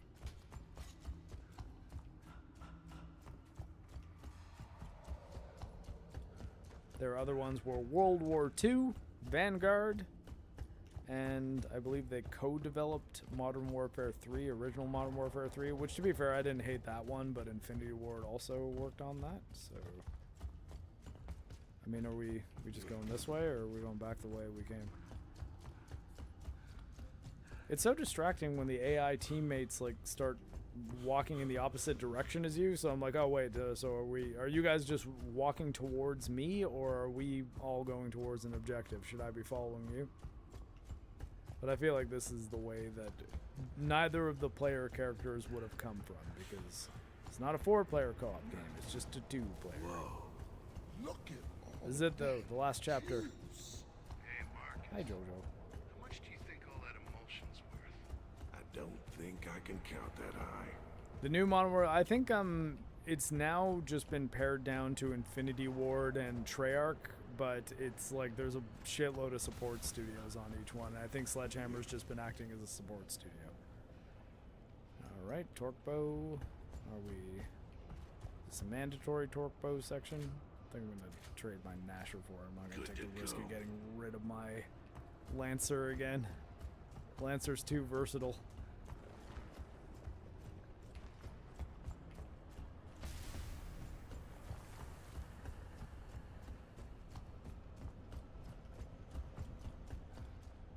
There's something we're doing here in particular, though. I feel like we've got a goal. There it is. Okay, here's a plan. Dom, we're going straight in. Cole, Baird, you two flank right and provide support. Oh, Christopher Judge roasted one of the Modern Warfare games? Got it?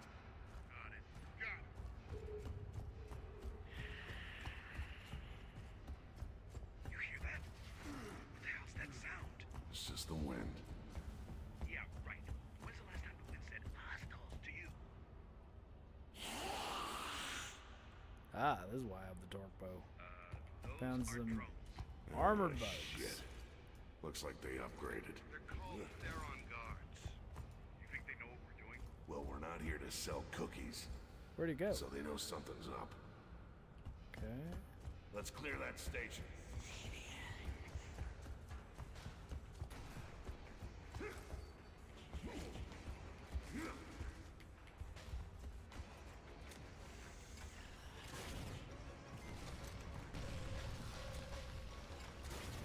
Ah. Okay.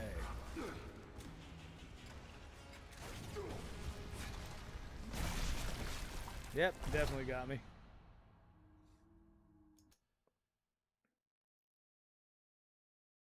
Yeah, at the TGAs. That is, like, I actually should probably find that clip because I feel like it would be funny to hear him be like, yeah, Modern Warfare 3 was a piece of shit. Boy. You hear that? What the hell's that sound? It's just the wind. I'd rather not have to run all the way down here where I'm being fired on from an elevated position. Like, that guy just glitches out of existence after that cutscene. Looks like they upgraded. What's up with that? Called Theron guards. You think they know what we're doing? Well, we're not here to sell cookies, so they know something's up. Oh, I definitely have a time Let's limit clear on that that. station.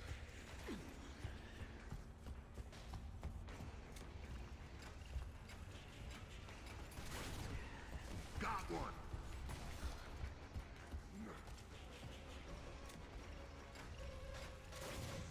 Oh, that was my fault. Oh shit! Played 3 matches of Warzone when it first came out. I played a fair amount of Warzone, but again, that was while doing streams with other people who really wanted to play Warzone. Apex Legends was the Battle Royale craze game that I enjoyed the most, but I think at this point, it's like, I don't know. Battle Royale, I don't really have the You hear that? What the hell's that sound? desire It's to just the play wind. one. Yeah, right. When's the last time the wind said hostiles to you? Is that an enemy who's, the weapon spawned in, but he didn't? I wonder if I actually killed him. Yeah. They're called Theron guards.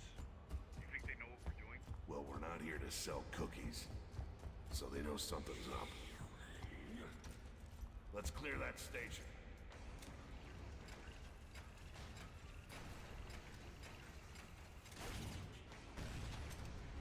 Okay.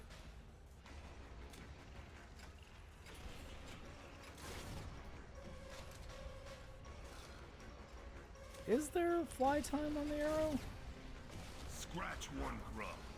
Kinda can't tell. Seems like there is sometimes, but is not other times. Nice!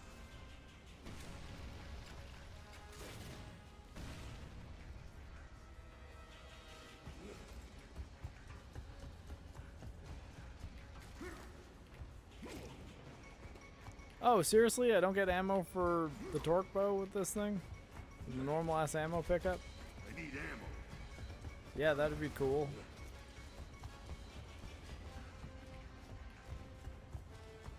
Especially because the enemy torque bow archers can one-hit kill me. And I don't 100% know where they are. That's a cool train.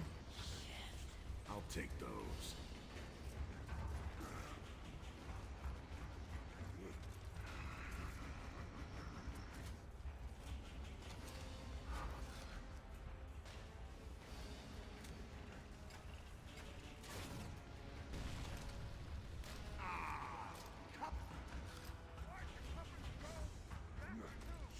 You think? I hadn't noticed.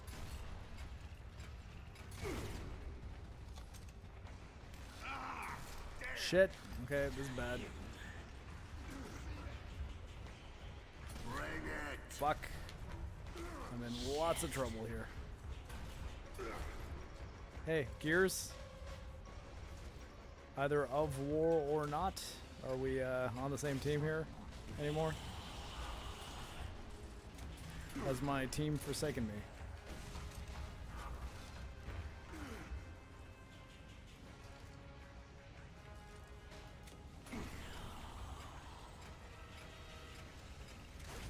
Ah.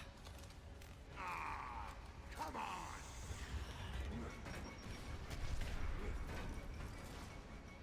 Gears, I'm trusting you to cover my left side.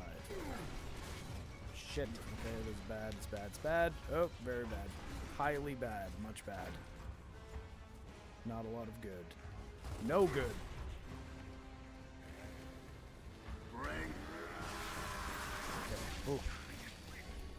I'm very happy that Nice worked out. job. Okay, time to go home. Baird, you set up the resonator. Get that elevator back online. Ma'am, I want to go home, ma'am. Yeah, take it easy, Slumpy. I may be back to play Spider-Man later, if I feel like it, though last couple encounters have taken it out of me a little. I'd take a break, though, watch a movie, feed the pups, come back for an evening stream, where we will have Spider-Man cringe. Possibly. I did notice they added the Tokon suit, though, so, you know, that's cool. It's still cel-shaded as well. It doesn't look like all... It doesn't look like it fits with the game, which, you know, I mean, that's, like, the argument can be made. It's like, oh, they should have gone out of the way. But it's like, I kind of like that the suits from other media have their art style retained. Where the fuck are we going? Okay. I was like, wait, where do you want me to go, game? Like, the other guys are just hanging out here doing nothing, and...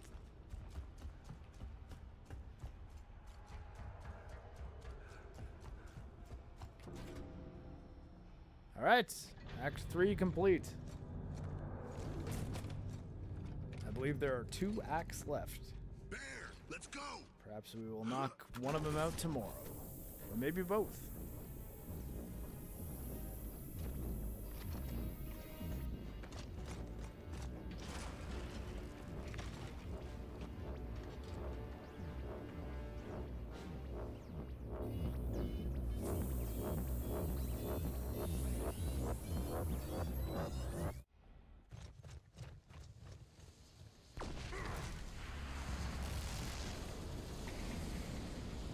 Blue explosion!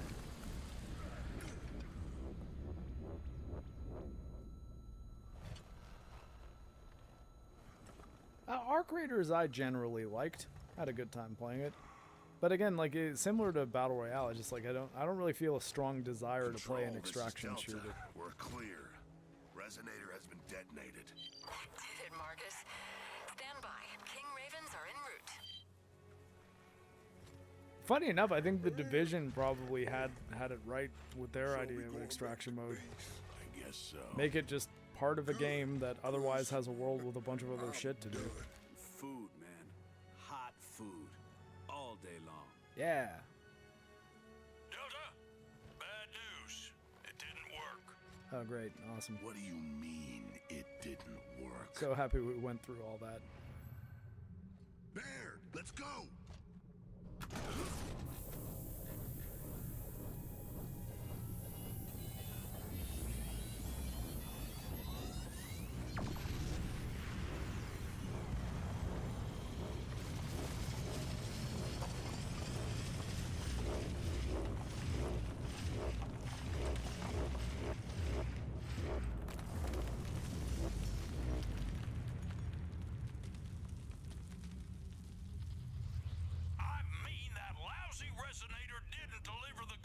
Baird's fault. According to Anya, we're missing data on, hell, I don't know, most of the network. We need 100 resonators to map these tunnels. So what? We'll use this instead. I'll use it to smash your teeth in. How about that? Shut up and look at it.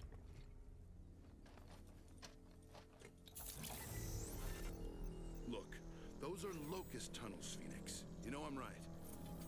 Where did you find that? It popped on screen when I hacked in. The files were there. Phoenix, report! Anya. I don't know, Aaron, I just think it's a very specific type of mode. And like I said, I think if it's a mode in a game that has other shit going on, it'll probably get people going a bit more than...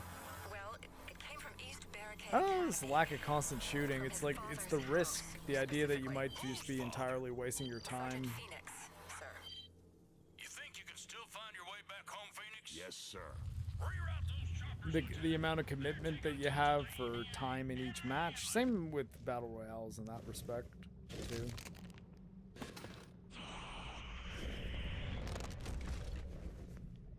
We lose another Combine? General Rom's just killing our guys left and right here.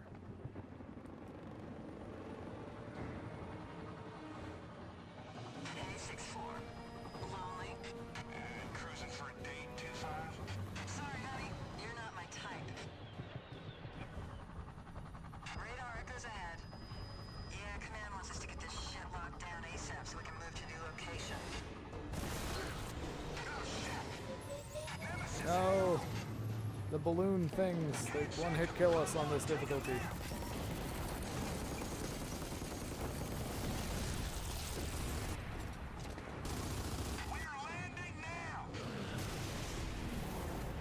Have I played Duck Off? No. I didn't even heard that. Unless did you mean to say Tarkov?